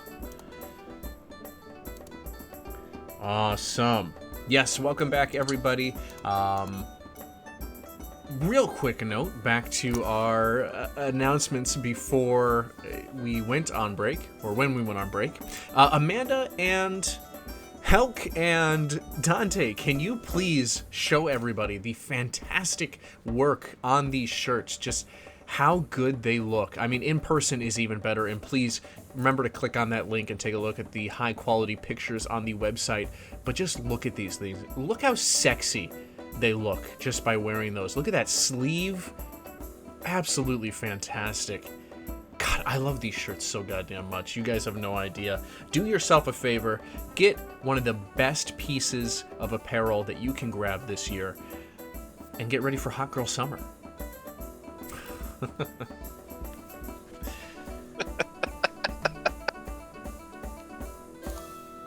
And with that said, our party is now leaving the pig spit, correct?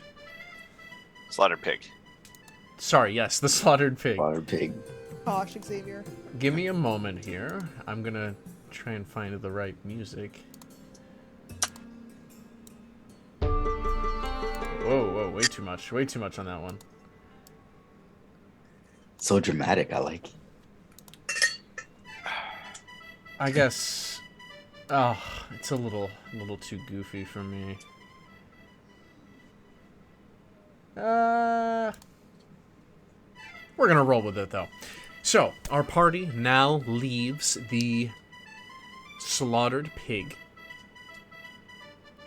and deeper into Immerk's hold before... Well, while they still have daytime. Their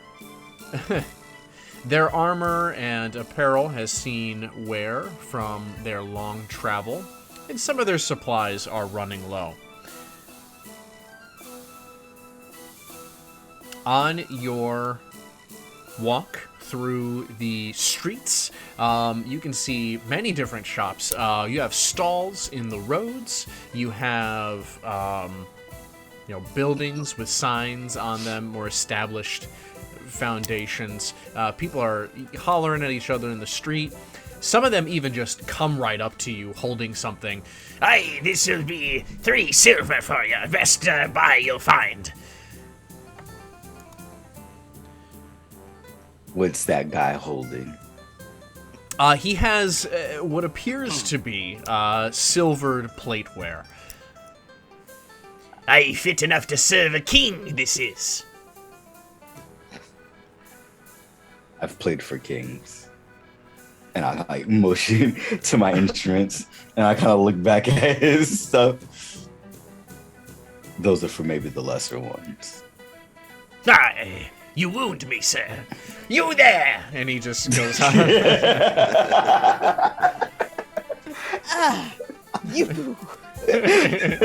I wish I could do that at work. Just selling anything. You don't take my recommendation. Oh. You wound me. You. On to the Yes. Many characters here.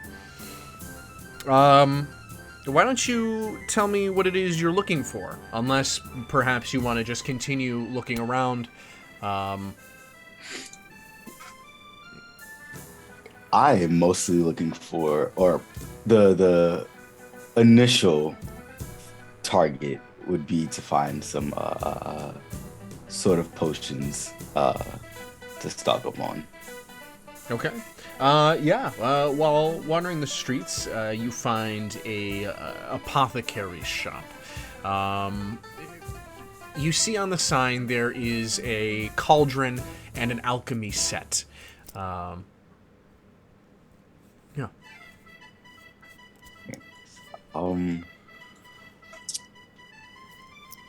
Is the shopkeeper visible? If I were to walk over towards it? This one's a building you'd have to head in. Oh, well, I'm going in there, guys. Okay. See some.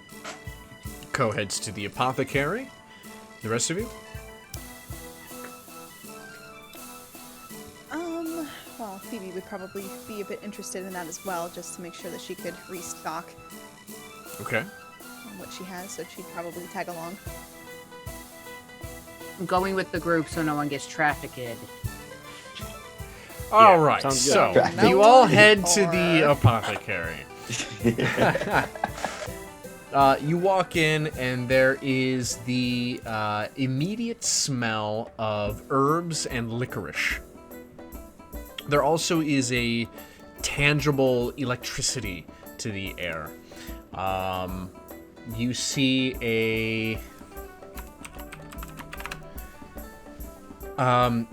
the alchemist is in there. He's got big goggles on. Everything looks sooty, as if many explosions have gone off in his face. Hair is wild.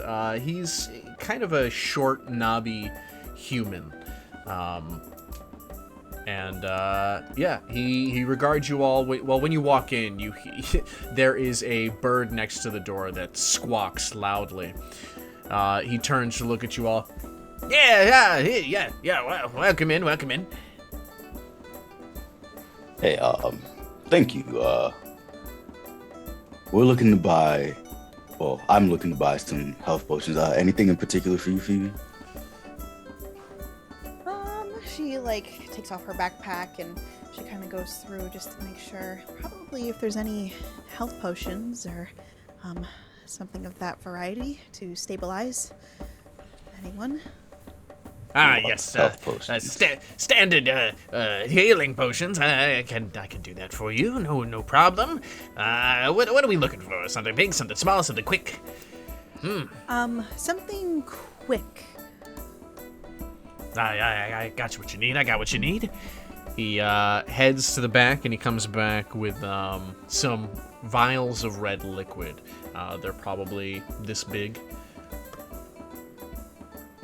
Pop one of these, be fresh as new. And how much would one of these run us? Each one's gonna be 5 silver. 5 silver.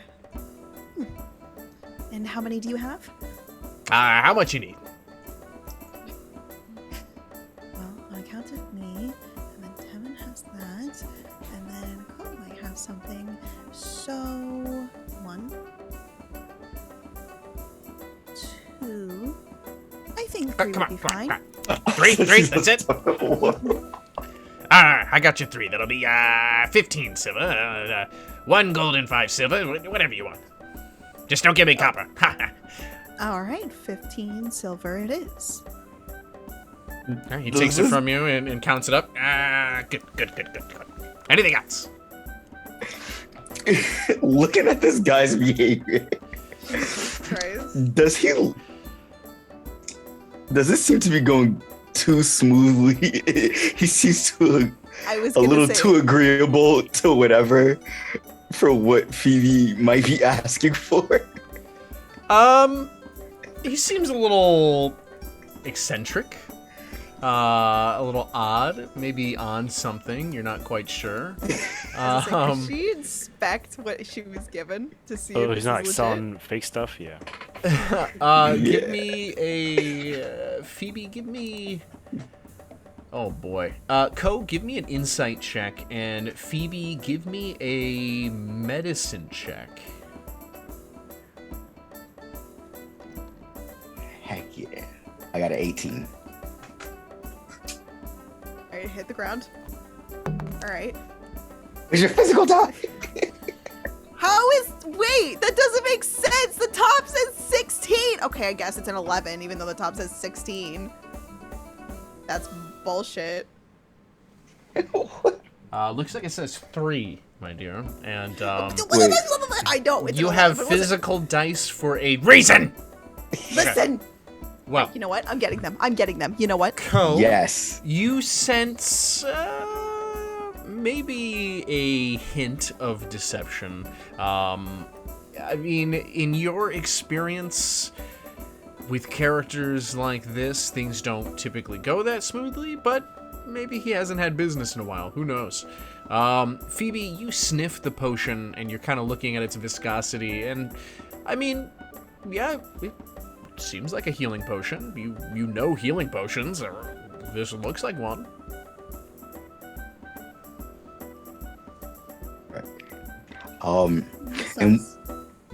And what of the standard variety? You need something bigger. Yes. Yeah, I got you. He kind of walks out back again, and he brings out what you would recognize as a potion bottle with red liquid in it. Yeah. This is what you need. 1 gold each. How many do you have of those? How much you need?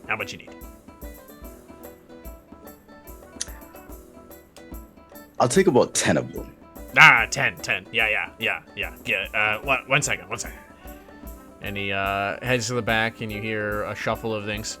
All right. I got 7, but I can make you more. I'll make you more. If you got 7, that's No. okay. You need 10. I'll give you 10. No. I insist. 7 plus what he's got should be okay. Instead All right. That's your life. They're Your gold. life. True. They're gold apiece, right? Aye. Yeah. And you don't have any bulk discount or anything like that? Nah. You want 10? No, it's fine. 7. Let's see. First roll was a 20. That's why you use physical dice. Nice. Good job. You could have used that in your roll. Do you pay the man? Yeah, I will pay him. As I reach into my pouch, because I don't know, he's just too agreeable for me. He's shady. Okay, thank God someone said it, because I was like, He's shady. are we all just gonna just be like, yeah, here's 10 potions from the back room? It's a good price. She's like, hey, health potions for 15 silver. Okay. If we get turned into seahorses, I'll be so upset. Oh, yeah. Is this some Emperor's New Groove shit? I don't know. As I pull out, I'm gonna reach for my silver, actually. And as I pull it out, I'm going to cast Distort Value on him.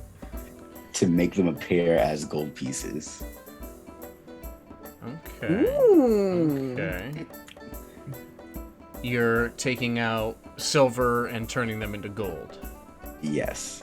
Okay. Let me see. What is the distort value? Yeah. Object. Okay. I mean, Will it work on a cluster of gold? I mean, of coins.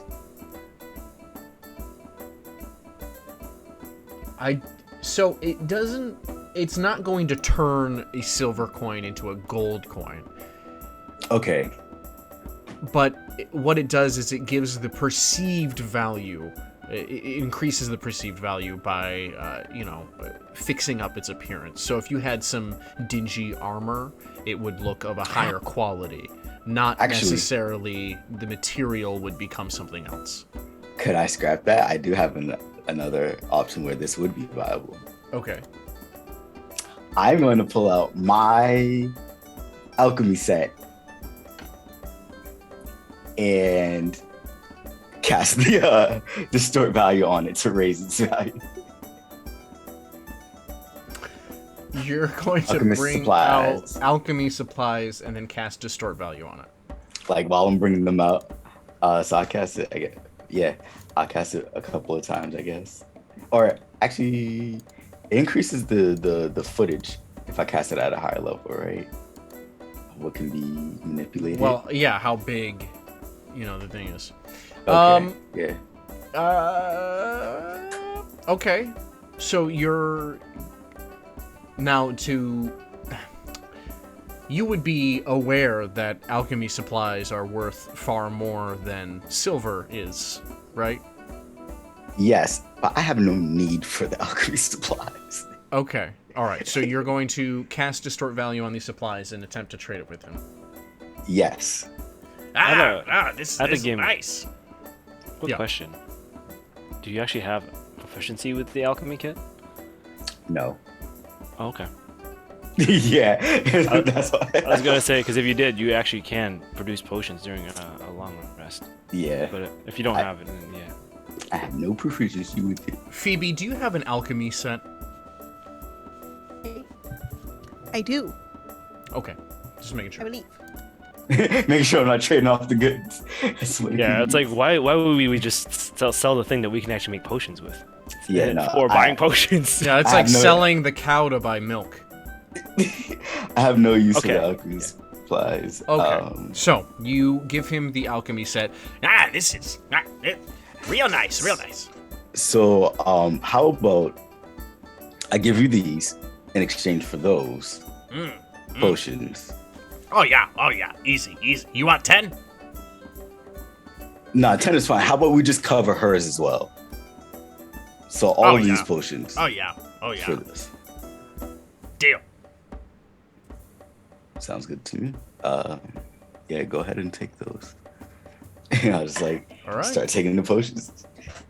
Just to confirm, they are alchemist supplies, not a kit. Yes. He's extremely satisfied with the trade. You see him putting the supplies over on his alchemy bench and kind of admiring them.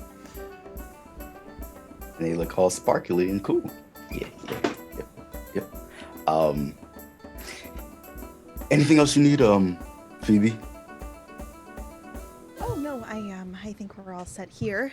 Okay. I actually do have something I would like. All right, Temin. Oh, I'm sorry, Temin. Do you happen to have any potions of growth? Growth. What are we talking? Growth. One that makes you larger. As a whole. All of you. Gotcha. I mean, I could whip something up. agree if you could. How much big are we talking?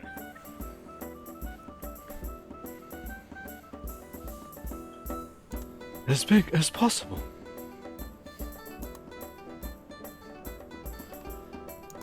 Wants to be a Gundam.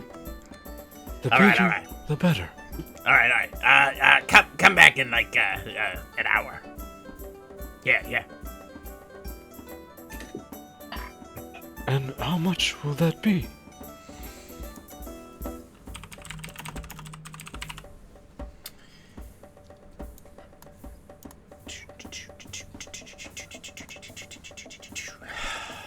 That is a great question. Yes, thank you for giving me the description here, but not the worth. Yeah. That's 100 gold each. Yeah. Oh, then I can only buy one. And I'll put 10 platinum on the table. Yeah. I'll get that. Yeah. One big potion. Phoebe, did you just say 10 platinum on the table? 10. She's gonna 700 swipe gold. that. No, she's gonna swipe that back. She's gonna swipe that back immediately before it even it hits the table, and she reaches out and takes that back. Each platinum is 10 gold. Kevin. There. I'm just gonna pull him to the side. Kevin, Yes, Phoebe. are you sure that this isn't something I can't look into for you? Like, I have magic. Like, you don't have to spend this much right now. Like, this is just one store. We can look around. You are right, Phoebe. Mm-hmm. Pardon me, sir. I don't think I will be needing that potion after all. Come on. Don't listen to her. You need it. You gotta get big. Real big. Yeah. Well, if you're willing to adjust the price a bit, he may be able to reconsider.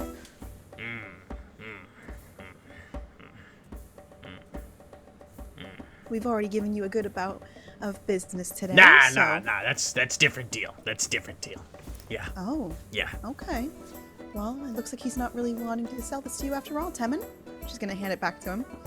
Nah. 50 gold. Yeah. That'll do it. Yeah. And wait.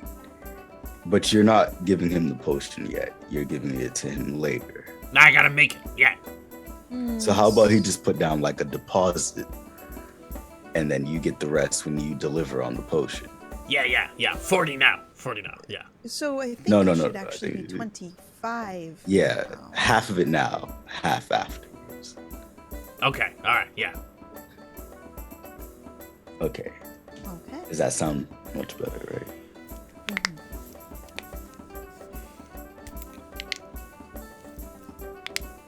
I mean, it's gonna do simple math and just be like, put down 3 platinum. Oh my gosh. No. Oh, Jesus, guy.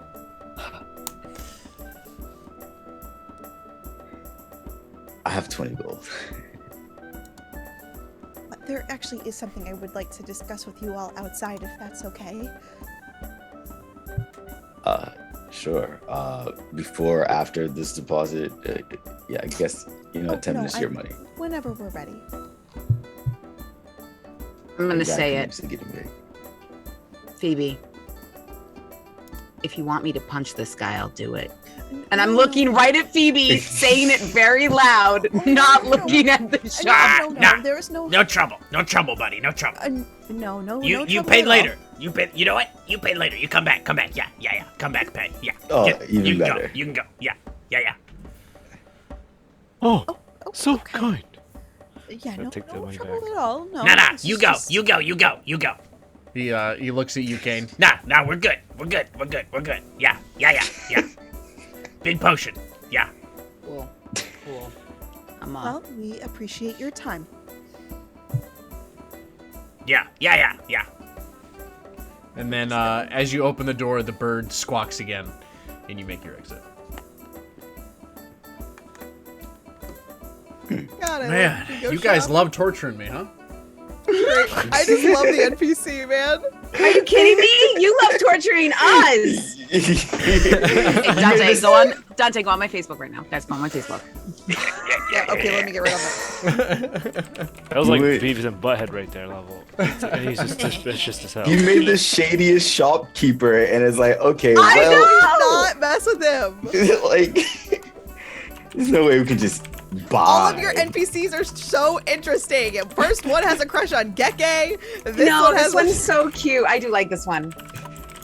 Yeah, sure, whatever. Also with the fucking one eye. No, Fuck. All right. sure, I'll take your firstborn. The fact that he really just wanted to sell us the potion no matter what. Oh my god. Thus, or he's really high on drugs. Yeah. Where would you like to go next? Probably going to be looking for some sort of like not like equipment, but like kind of like leather work or like bags or like that kind of Gear and equipment. yeah. So we're not talking about like a leather armorer. We're talking about more of a, yeah, I got you. Yeah, so continuing to walk around and investigate, there is a stall shop, where somebody is doing some leather working. You can see that there are like belts, belt pouches, leg pouches. There's some, backpacks, traveling bags. Not a lot of big stuff, so like there's a couple of backpacks, but a lot of it's more like personal, like a bandolier of pouches type deal for sailors. All the leather, you can tell by the way the sun is kind of reflecting off of it, has a wax treatment just to give it more protection from the elements. And is the proprietor of this establishment able to be seen? You see a rather well-built half-orc woman. No, orc woman. There's too many half-orcs in my campaign. A well-built orc woman who is currently treating some leather, racking some leather. Yeah, excuse me. Yes. Welcome. I love your establishment here. It's very well put together. Aye, she's still stable after the storm last night. Anything catch your eye, dear? Well, I was actually wondering if, you had anything, and she goes in her pack and she grabs a little notebook and she flips a couple of pages. Anything like this, or if you could make anything like this. And it's gonna kind of be like a leather type belt with like a side satchel thing kind of going on. Yeah. Yes, actually, I have something like that here. And she grabs pretty much what you're looking for. It has a little more of what you would consider her style and tooling, based on everything else that you see here. Perhaps it would need a small adjustment for your form. I am a bit smaller. But, If you would like that, the belt as well as the tailoring fee would bring you to 100 gold.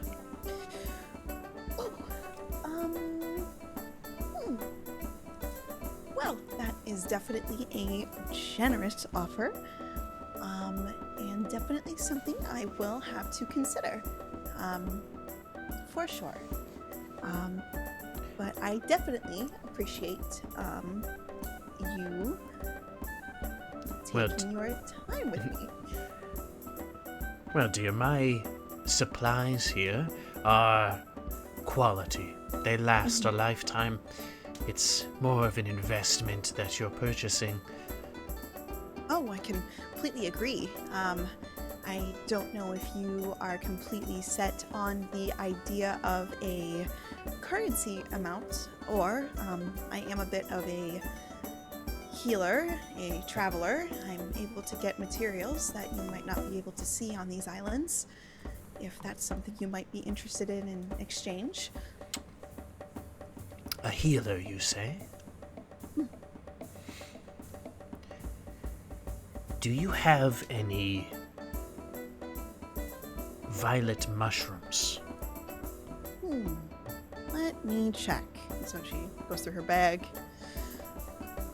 Do I have any violet mushrooms? Is this something that I have? In fact, you do have iridescent violet dried mushrooms all the way from the Sunless Citadel. Oh my gosh. What are the odds? What a surprise. I am shooketh. Such a coincidence. Oh my gosh. Amazing. She's gonna probably open up where she keeps all of her herbs and her dried stuff to make sure it stays nice and preserved.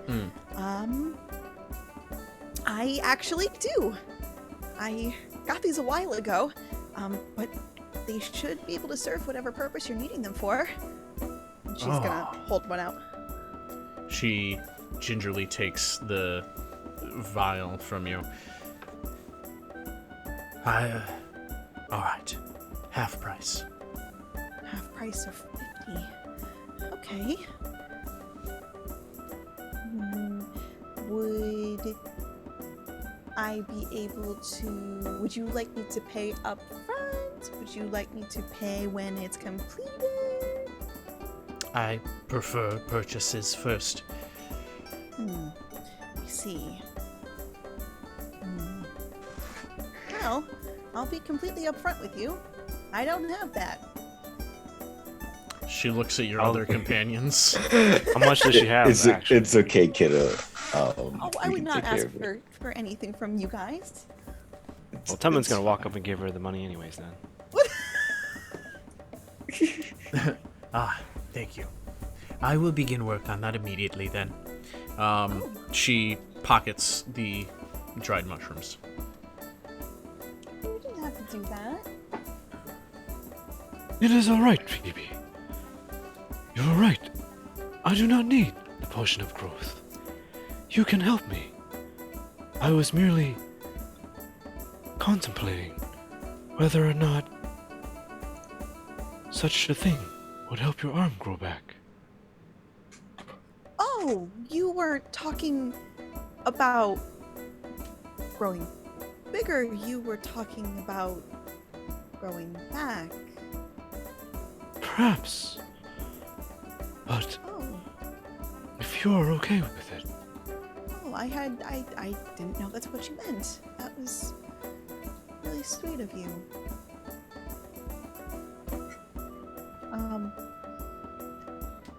That's not Kane crying in the corner. Absolutely. I know. Kid's like, shut up, guys, shut up. Absolutely not. I'm here as a bodyguard. He's gonna hug Temin around his big ol' leg. oh, All right. I would really like to talk about that with you later, if that's okay. oh, certainly, Phoebe. All right, that's finished. She hands you your new belt. Oh, that was really quick. Thank you. And excellent work. Honestly, it's I am the very best in nice to Immerk. And I'm sorry. What's your name?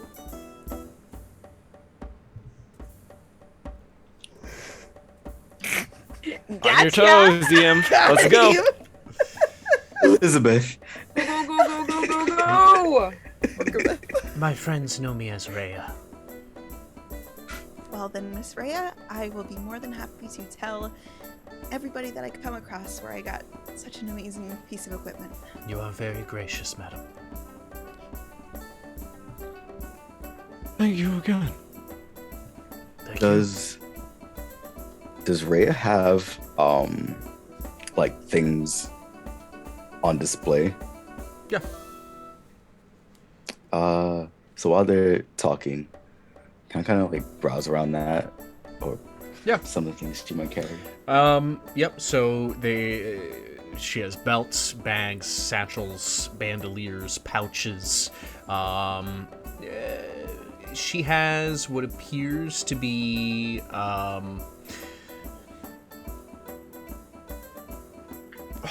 would I describe it? Like like a knife belt. She has just a lot of gear that one would keep tight to their body. Gotcha.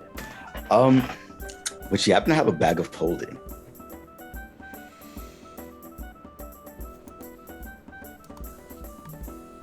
Give me a second. Give me a second.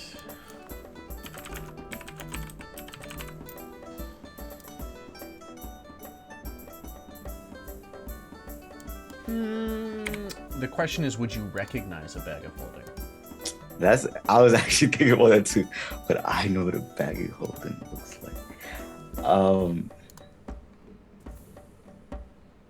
I feel like I might have heard of it in my times moving You can about. inquire if you'd like. But yeah, I would walk up if I can't recognize one right away. I kind of like, do you happen to have bags of holding? I heard of them, and I wanted to see what one looked like in person, and possibly get one.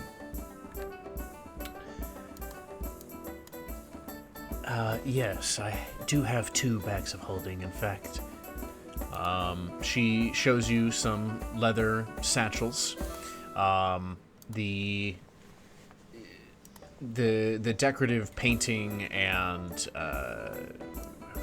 the tooling on the bags are different between the two of them, but again, you find similarities to the rest of her wares. These are priceless, magical items. They are truly the gem of my wares. I see.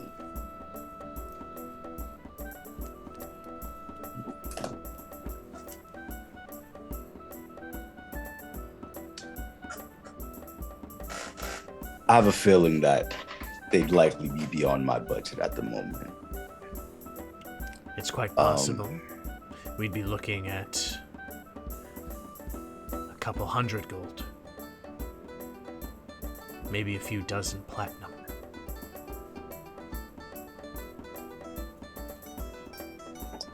It's as I figured. I don't have the means to procure such a thing at the moment, but if I come into something, perhaps I'll be back. I will be here.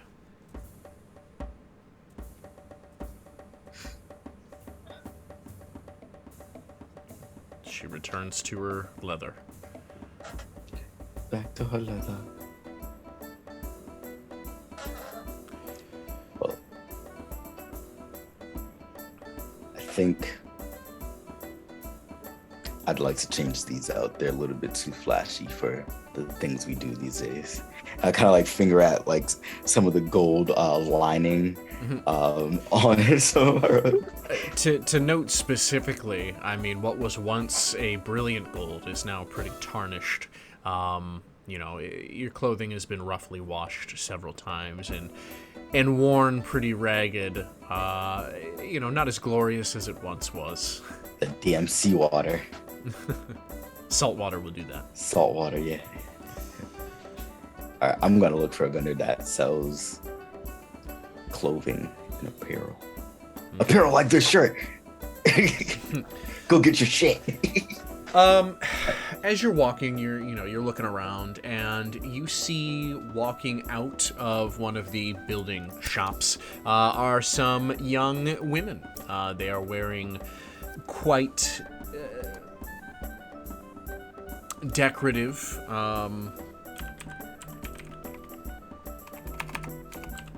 clothing.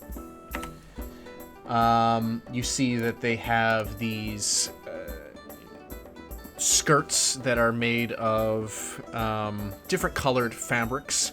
Their bustiers are sturdy and made of firm material.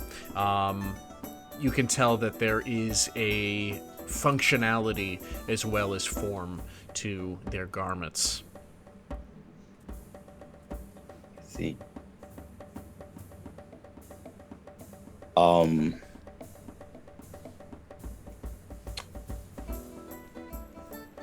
just approach one of them. Excuse me. Oh, I'm not on duty till tonight, dear. No. You misunderstand. I'm looking to replace these, and I'll start just like holding up parts of my shirt. Oh, you look very drab. Have you been to sea long? Somewhat. But anyways, you seem to have an eye for finer clothing and attire. Thank you, darling. Perhaps you should see Marianne. She gestures to the shop she walked out of. Exactly. Thank you. I really appreciate that. Yes. Just make sure it's not too rich for your blood, dear.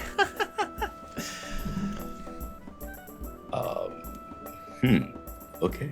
And she traipses away with her Traipses away. I was kind of like, okay, that was an interaction, and it goes straight over to Marianne. Oh, well. All right. You enter in, and there inside is a tiefling. He's wearing loose clothing, and he sees you walk in. Yes, welcome in, darling. Thank you. I'll just get straight to the point. These are not fit. Yes, they are dreadful. You've come to get something more flashy, suitable. Not so much flashy. Work these days requires less flair of sorts. Something less shiny, darker, cooler tones. You need function, not form, darling. Functionality would be appreciated. Yes, well, perhaps you're in the wrong shop, dear. What do you have for form? Yes, I pride myself on an elegance, a flair to your adornments, if you will. Surely I can get you something that you can move freely in, that you can work in, but also something that you could also wear the same evening. Catch some eyes. That's convenient. Yeah, actually. Aesthetic. And I point at Aesthetic indeed. Most certainly. Great word for you, friend. You know what? I'm here. Let's see what we can do.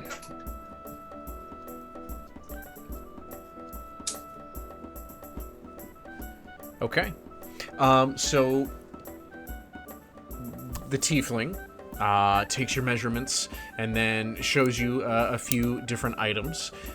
He does indeed have darker hued clothing, but you can see therein there is kind of like a suede fabric, maybe velvet, where the pattern in the fabric itself, you can tell it has a different reflectivity than the rest of it, kind of catching the eye when you look at it closely. It most certainly fits his description of form and elegance. It's the kind of thing that you can move freely in, but also is more than meets the eye.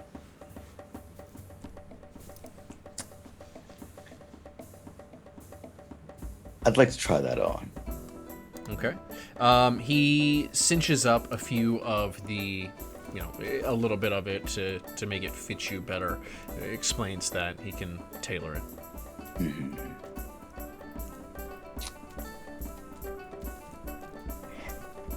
While it's like on, how does it feel?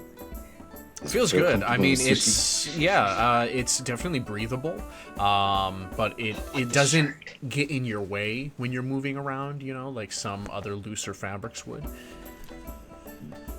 Definitely quality. Yes, darling. This will be 25 gold.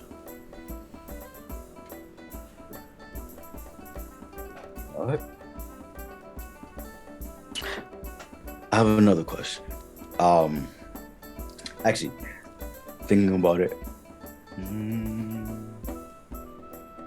is there anything that, or perhaps an attachment or anything that you can think of that could act as a hood or a shawl to kind of create a sense of mystery if I were to walk in to a wall or something like a grand reveal. Yes. Oh, of course, darling, of course. He gets you... It's like a scarf or a shawl, but the center of it is wider, so you could wear it as a hood, and it still hangs down. The fabric is sheer, and it's still breathable. It's not heavy or dense. Definitely something that you would be fine with getting wet, per se, and it wouldn't drag you down. But you could also leave out to dry, and it would, dry quickly. Very nice. How much would this be in addition to the rest of the elf? Add 10 gold. Sorry, what was the original price again? Total would be 35, dear. 35? Sure, why not? Okay. I'm sold. Perfect. Go ahead and subtract that and add your duds. He looks to the rest of you. Oh, who else would like something? I think I have something that would work for you perfectly. He points at you, Phoebe. Oh, would you? Yes, I see it now. Stay there. He rushes around and grabs a few different things and comes back with a robe, a hooded robe, and a pair of boots. It is a nice, it's a pretty pristine white fabric. It has a sheerness to it, a little reflective. It also has some embellishing, oh god, not fringe. You know what I'm saying. On the edges, it has some decorative pieces of gold with the white. This will fit with your hair and eyes perfectly, darling. I've never seen such radiance. Oh, why? Well, thank you. You are rather magnificent yourself. Yes, Marianne has high quality. This is absolutely stunning. I would have never considered to put myself in something like this. I've been wearing this for forever. Yes, I can certainly tell that, dear. How much would this be? Well, as this was tailored for somebody of your stature, and they never picked it up, I think this is going to be a hard sell for anybody else, darling. For you, I'll sell it to you for cheap. Let's say 20 gold. 20 gold.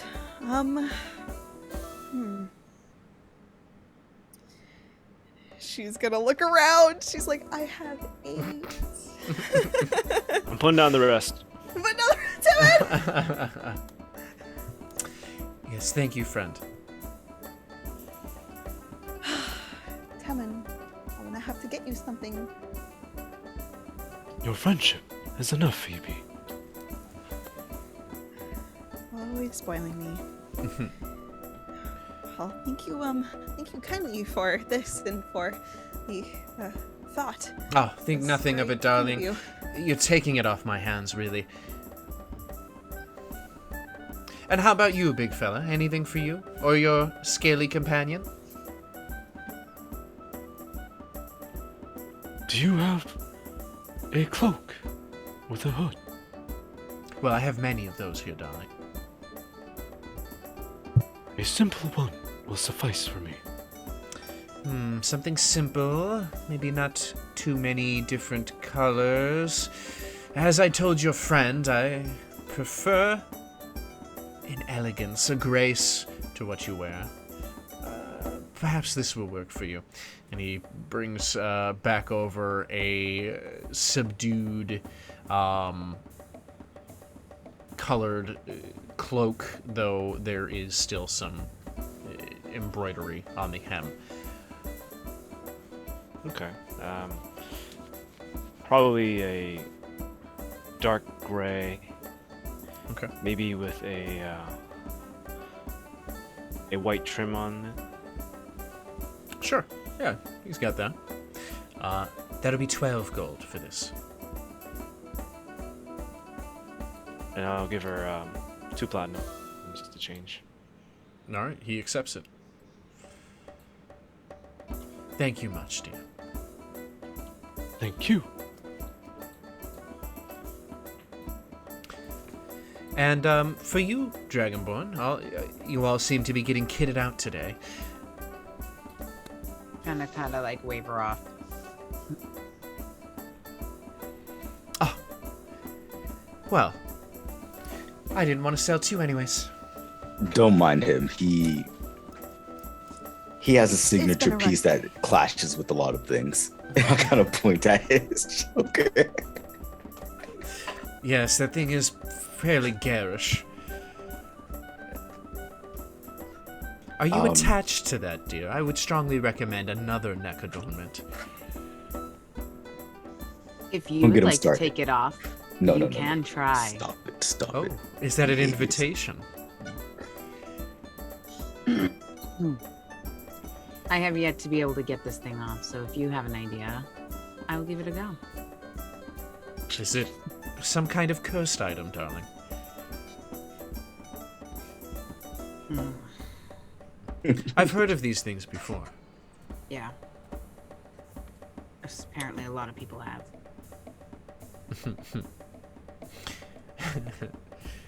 Well, then I bid you all adieu. He gives a motion for you to shoot. Good day. Thank you. Yes, tell your Appreciate it, friends when they want quality to come to Marianne's. Will do. Yeah, we most certainly will. All right. Anything else for you all? Good. Okay. Perfect. Wait. One small thing. Shopping, shopping, shopping. Oh, man. Just a small or a really large ribbon. A really large ribbon. Yes. You would probably get that from Marianne. He's got the type of material that one would use to wrap maybe a present or something. Right. Are you just looking for a ribbon? Well, that you can like tie around like a bow tie.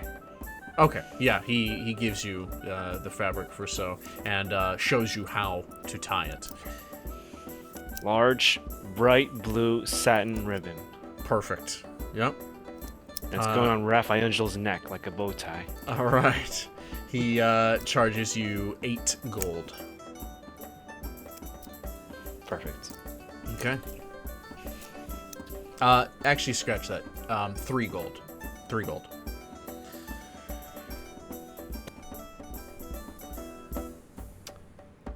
All right. Now that you are all dapper, and well, I mean, except for Kane, but he's always dapper. The sun is beginning its descent on the horizon. The skyline hasn't quite changed hue yet, but it will shortly. You spent the afternoon wandering around Immerk's hold. You can, as you get back down to the docks, heading towards the ship, people are still bustling around.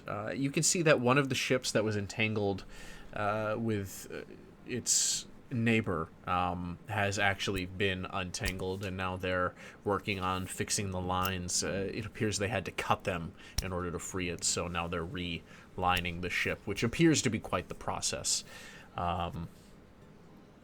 And speaking of relining ships, you take a dinghy back to the Dauntless.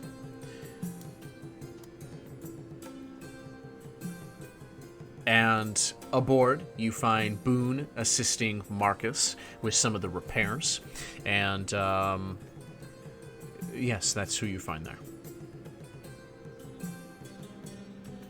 Climb aboard, ignoring our friend. Phoebe is staying close to Kane. Marcus, you see the others from earlier climbing aboard the Dauntless. 2 of them with new outfits. Well, I guess 3 of them, because now Temin has a cloak. Right. Yeah. So you guys made it to the market. Good.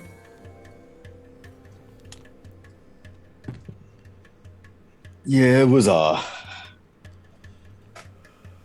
interesting experience.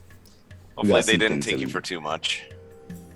I think Phoebe and Temin probably spent the most, but they seem to have gotten the things they needed, right? Well, I can't take credit for spending anything. Oh. I only provided a couple of mushrooms. That's right. Temin did the spending.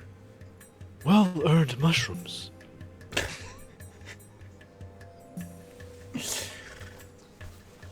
Gotta say, those were interesting shrooms. Anywho, we've probably got another day of repairs. We've got a good amount done. Boone is just kind of a ship hand, right? Yeah, he would be considered the quartermaster of the ship, Okay. so he handles a lot of the... if there were a crew, he would be handling them, but he does a lot of the, the inventory and the... Oh my god, the bookkeeping on the ship. Mm-hmm. What does Boone look like? What is his stature? Boone is a middle-aged man. He is... You can tell in his youth he was probably pretty built. I mean, he's not a tall guy. He's probably 5'3". And over time, some of that muscle has dissipated and his gut has grown. But he still is very spry as he moves about the ship. You can tell that he's been in the sun a lot. His skin is a very deep tan. Many of his tattoos are blurry from age and from, poor skincare. He is bald, his head covered in tattoos, and he has some gray stubble. He's covered in tattoos, mind you. Right. All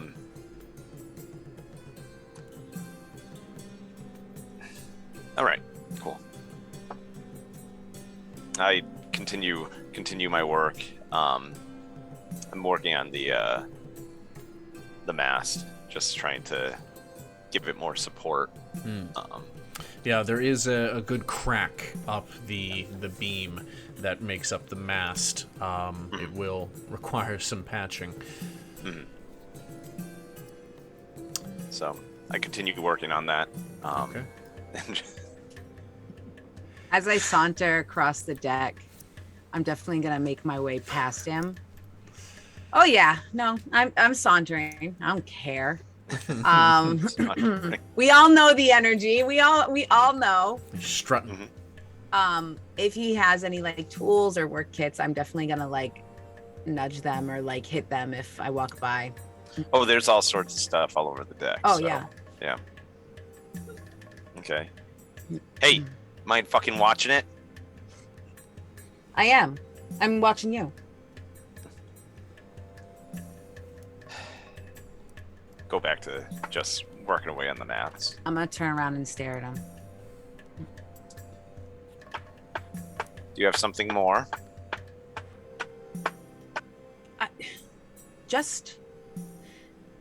How about you level with me, Marcus? Bring the hammer down to my side and just, kind of Yes.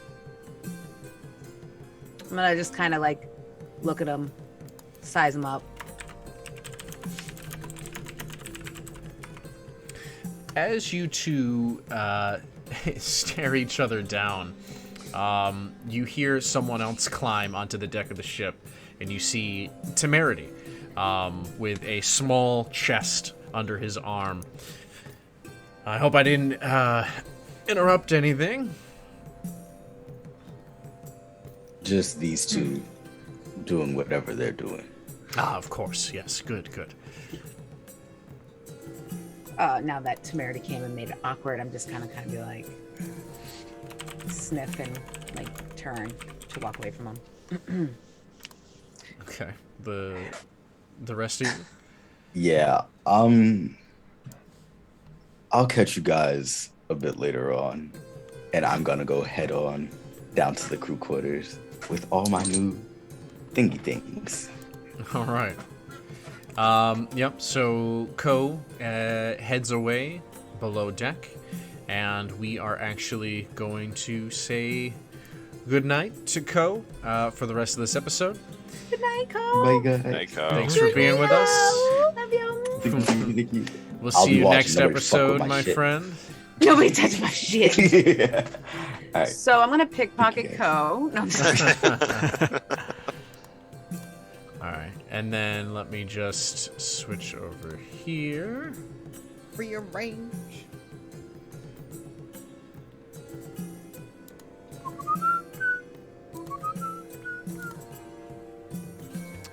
Okay, and yes. Give me a moment, everybody. intermission. Intermission. Let's all go to the snack bar. Oh my Let's all god. go to the snack Oh, bar. my Oh, no. God. Get What a something classic. to eat. I completely Damn it, it really lost. got me again.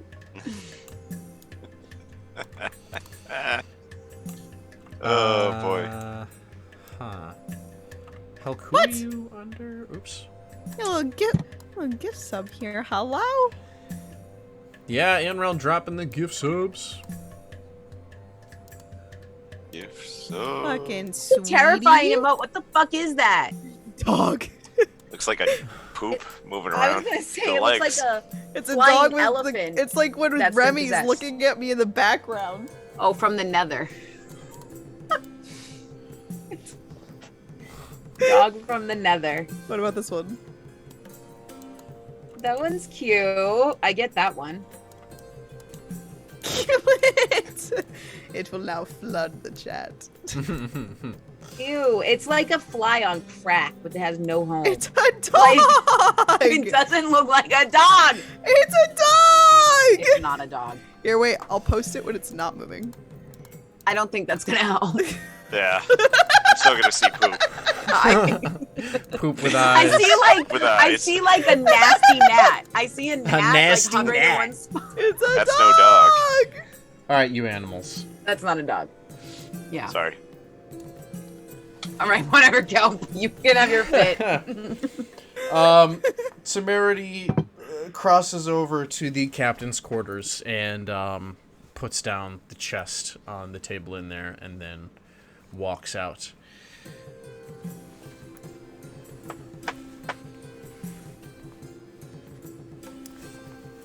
I'm Well. leaning on the banister of the ship. Yes, another day, perhaps, of repairs, and then we'll be out of here, right, mate? Looking like it. I'm staying, like, as I'm, like, telling Boone to move materials and stuff like that. Is there any way we could help expedite the process, or? Maybe they can hire another builder, or to join and help Marcus here. Oh, yes. Why don't you go find one in that city right now? I'm sure that there won't be a shortage of builders working right now. I'm gonna turn around and laugh. Well, yeah, I guess all the good ones are put to work. Explains why you were lying around Open and available. You never walked into my shop, did you? I don't need to. Not a shipwright. Listen, I don't need this ship repaired. I mean, I do, but that's Temerity's thing. I'm not here to hire someone. I'm here to do my job. And apparently you're here to do yours. Well, I'm glad we're making observations now, Kane. So... But you were going to level with me before the captain joined us. So feel free. Speak your mind. You were gonna level with me. Because I'm curious on how the hell you ended up here. How? The mark is... I knew. I don't know.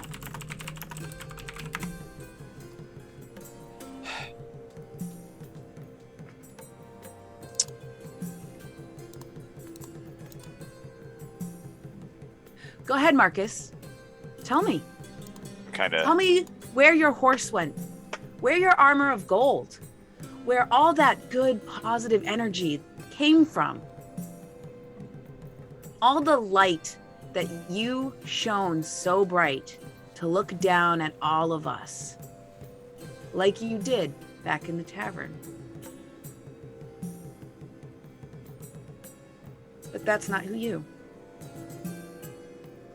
Now you're miserable looking down at everybody else, even though you are sitting eye to eye with everything you hated.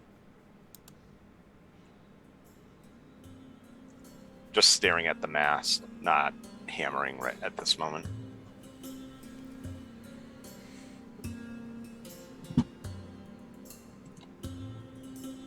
I kind of look at Boone and I go, Boone nods in understanding. Yeah, got it.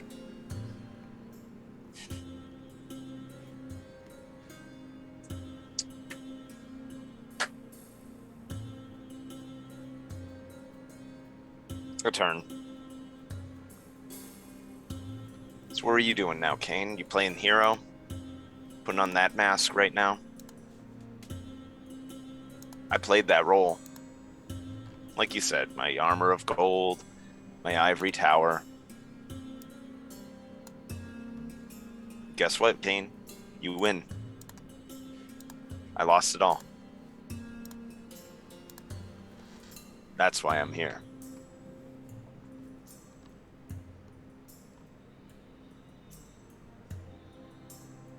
How did you lose it, Marcus?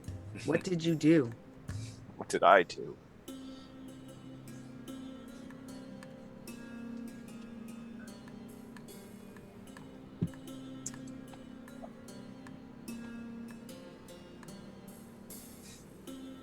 I had left that life behind. I had retired from it. I'm not even old. Settled down. Made a life as a blacksmith.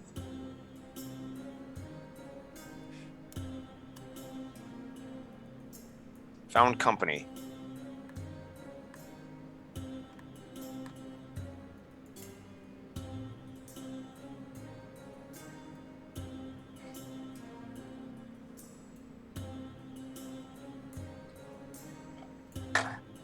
So that's it? You just settled down? You hung up that badge? No longer a hero, but yet miserable? There was one more call to action.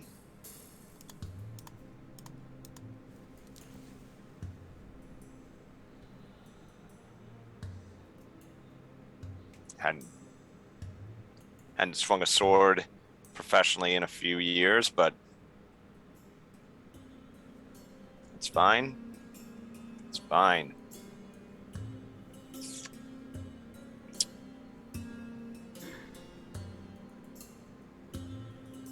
We were ambushed.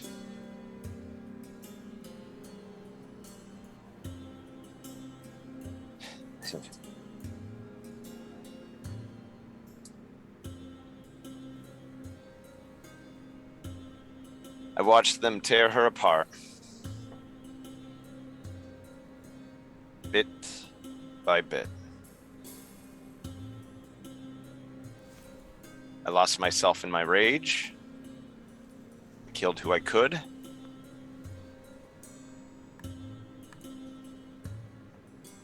I don't know why they left me alive.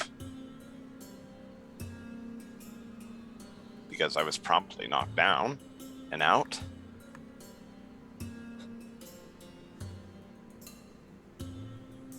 I found her in a pile.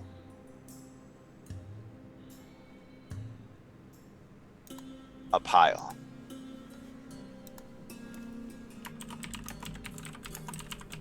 Because I had to play hero again.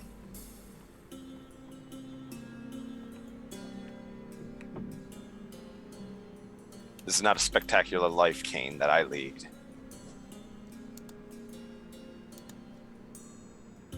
I'm gonna look at Phoebe.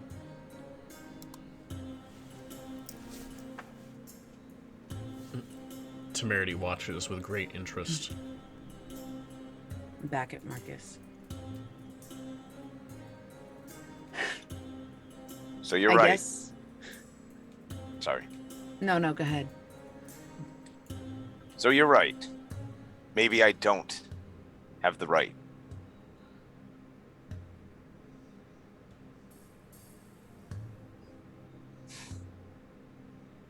Maybe I don't.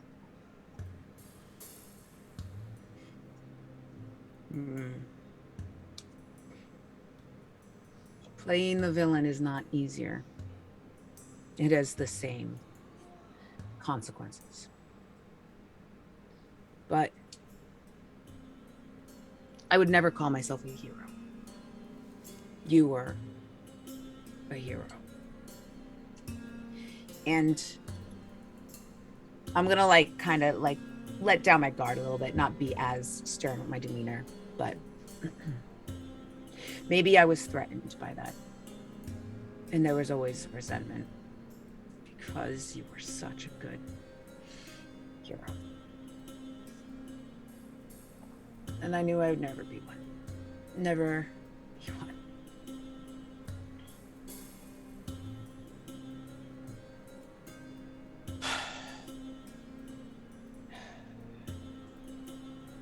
That something you went through was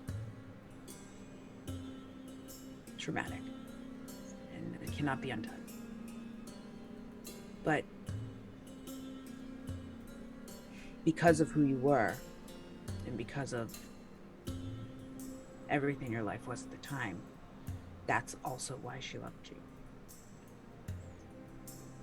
I'm gonna look down. Our companions are choosing to be around us despite the danger, despite us wanting them there or wanting them to go home and be safe. They risk it because they love us. So we have to keep our composure and fight for them.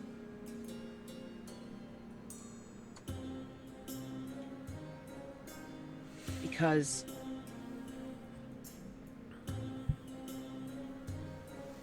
they look to us.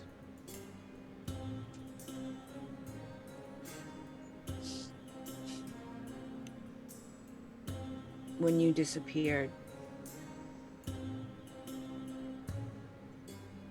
there was probably a lot more people that lost things that you'll never know because a great man decided to shut down. And you can see Kane is physically in pain saying a lot of this.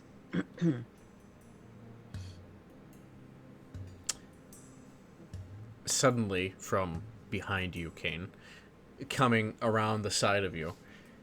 Well, there's no need to get all emotional about it. We all have lived our paths and walked them for a long time. Much has been lost, as we all know. He pats you on the back. I'm going to grab him by the scruff of his neck, and I'm going to say, you don't understand temerity. And I'm going to push him forward to face Marcus. This man is not a builder. He is a warrior. He is a hero. Well, if you would He has let me finish, always been. my good scaly friend. I understand your rage, your loss. Marcus, I knew that you were somebody before, but a warrior, a hero, that's pretty good, mate. You've even got this one all choked up, and I've only seen death from him. Evie's gonna walk over without saying anything and just hold Kane's hand.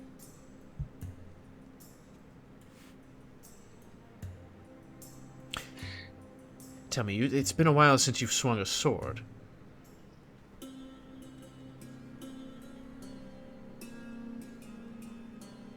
Marcus. As, well, at another person. Ah. But maybe to the right person you'd swing it again. Are you looking to challenge me, temerity? I'd chuckle. Nothing of the sort, mate. Nothing of the sort. But I do find it interesting, your story. A hero, long since retired, his loved ones turning up in a pile of death. I mean, that's a story that you would hear and remember. Tell me, where was it that you had settled down, friend? Outside of Zambia.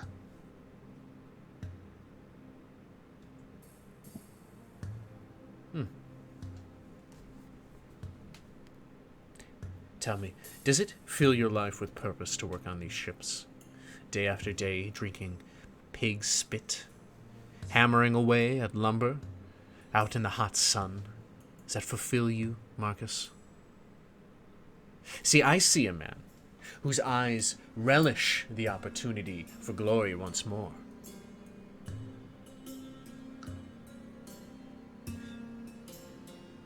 What if I told you that I know these Cretans, these marauders, butchers, that visited your hovel? Perhaps I would know where they are. Perhaps you could take up sword once more, mate. It wouldn't be for glory.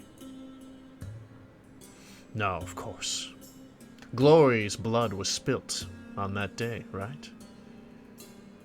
Correct. Ah, then don't do it for glory, mate. Do it for what's right. He grabs your shoulder. Do it for them.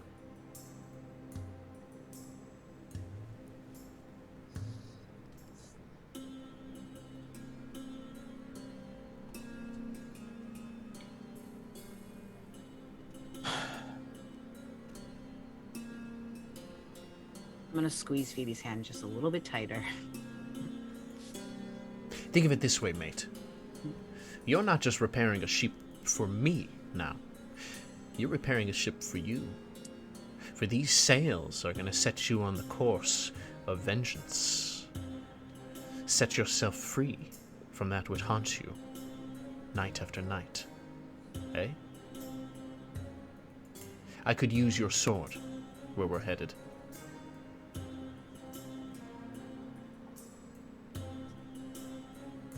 So where do we travel?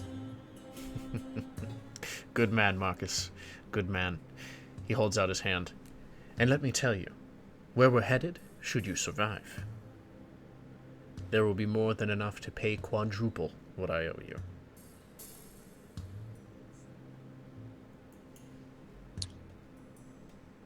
If my vengeance is slaked,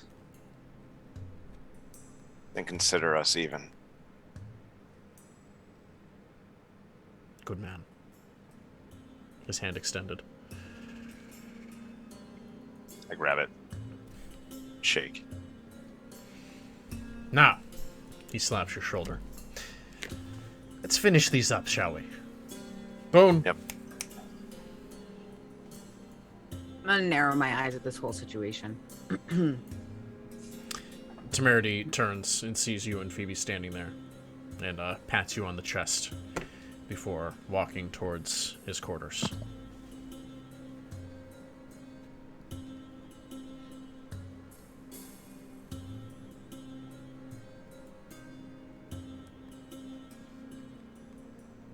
He enters, turns on his heel, and closes the doors. A few moments later, there is a soft violet glow from the cracks in the door. After a few moments, the glow subsides.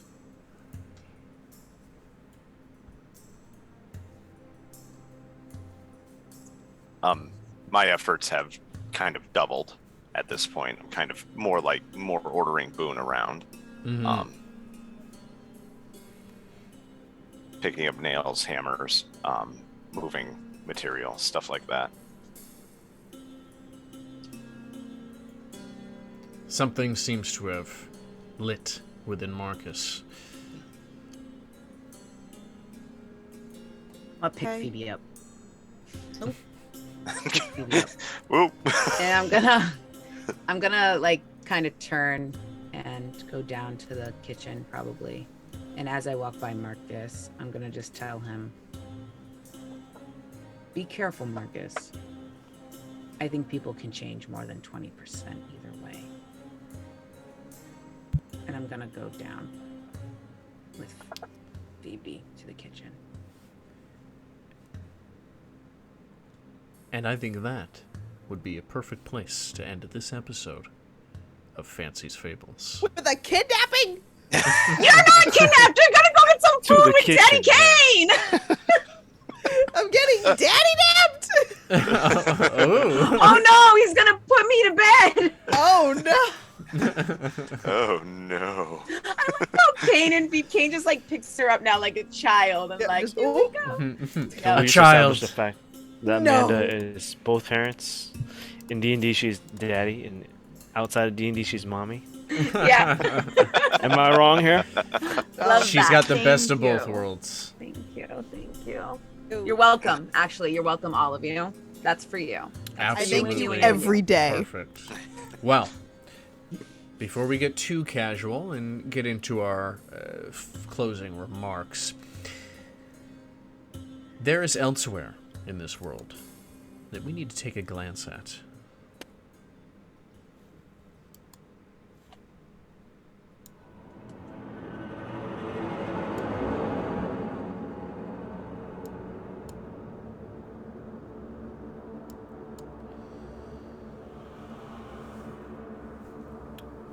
The city of Waterdeep has stood for hundreds of years.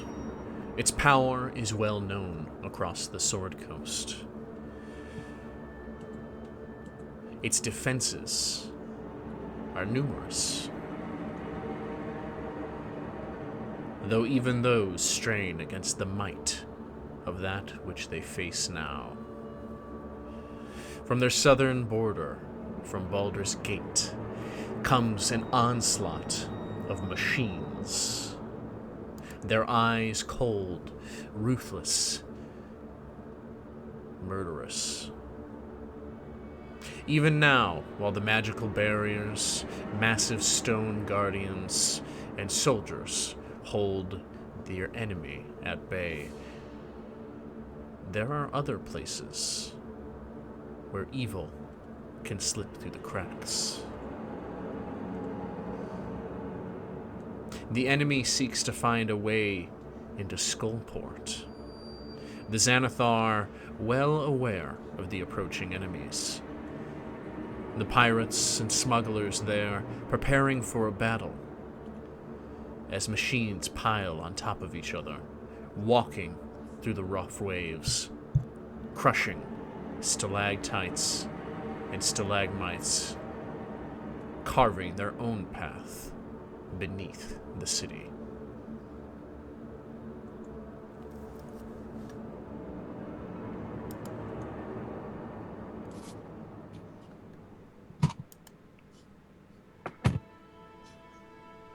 Well, thank you everybody so much for coming into tonight's episode. And thank you, Helk, for being our guest tonight.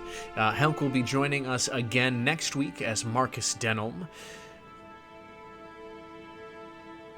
And before our closing remarks, Temin, do you have a way to alleviate the situation? Why, certainly. A joke, perhaps. Yes. Or perhaps a riddle. Or perhaps.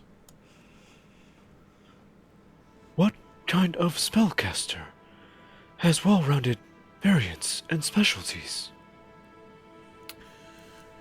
What kind of spellcaster has well-rounded variants and specialties?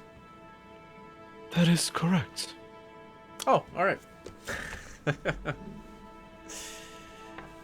of spellcaster is well-rounded? What? Druids, because they fall into different circles. God damn it. God damn it. I knew that was going to be the key point there. Thank you. Thank you, Temin. And now you know. Amazing as always. Well.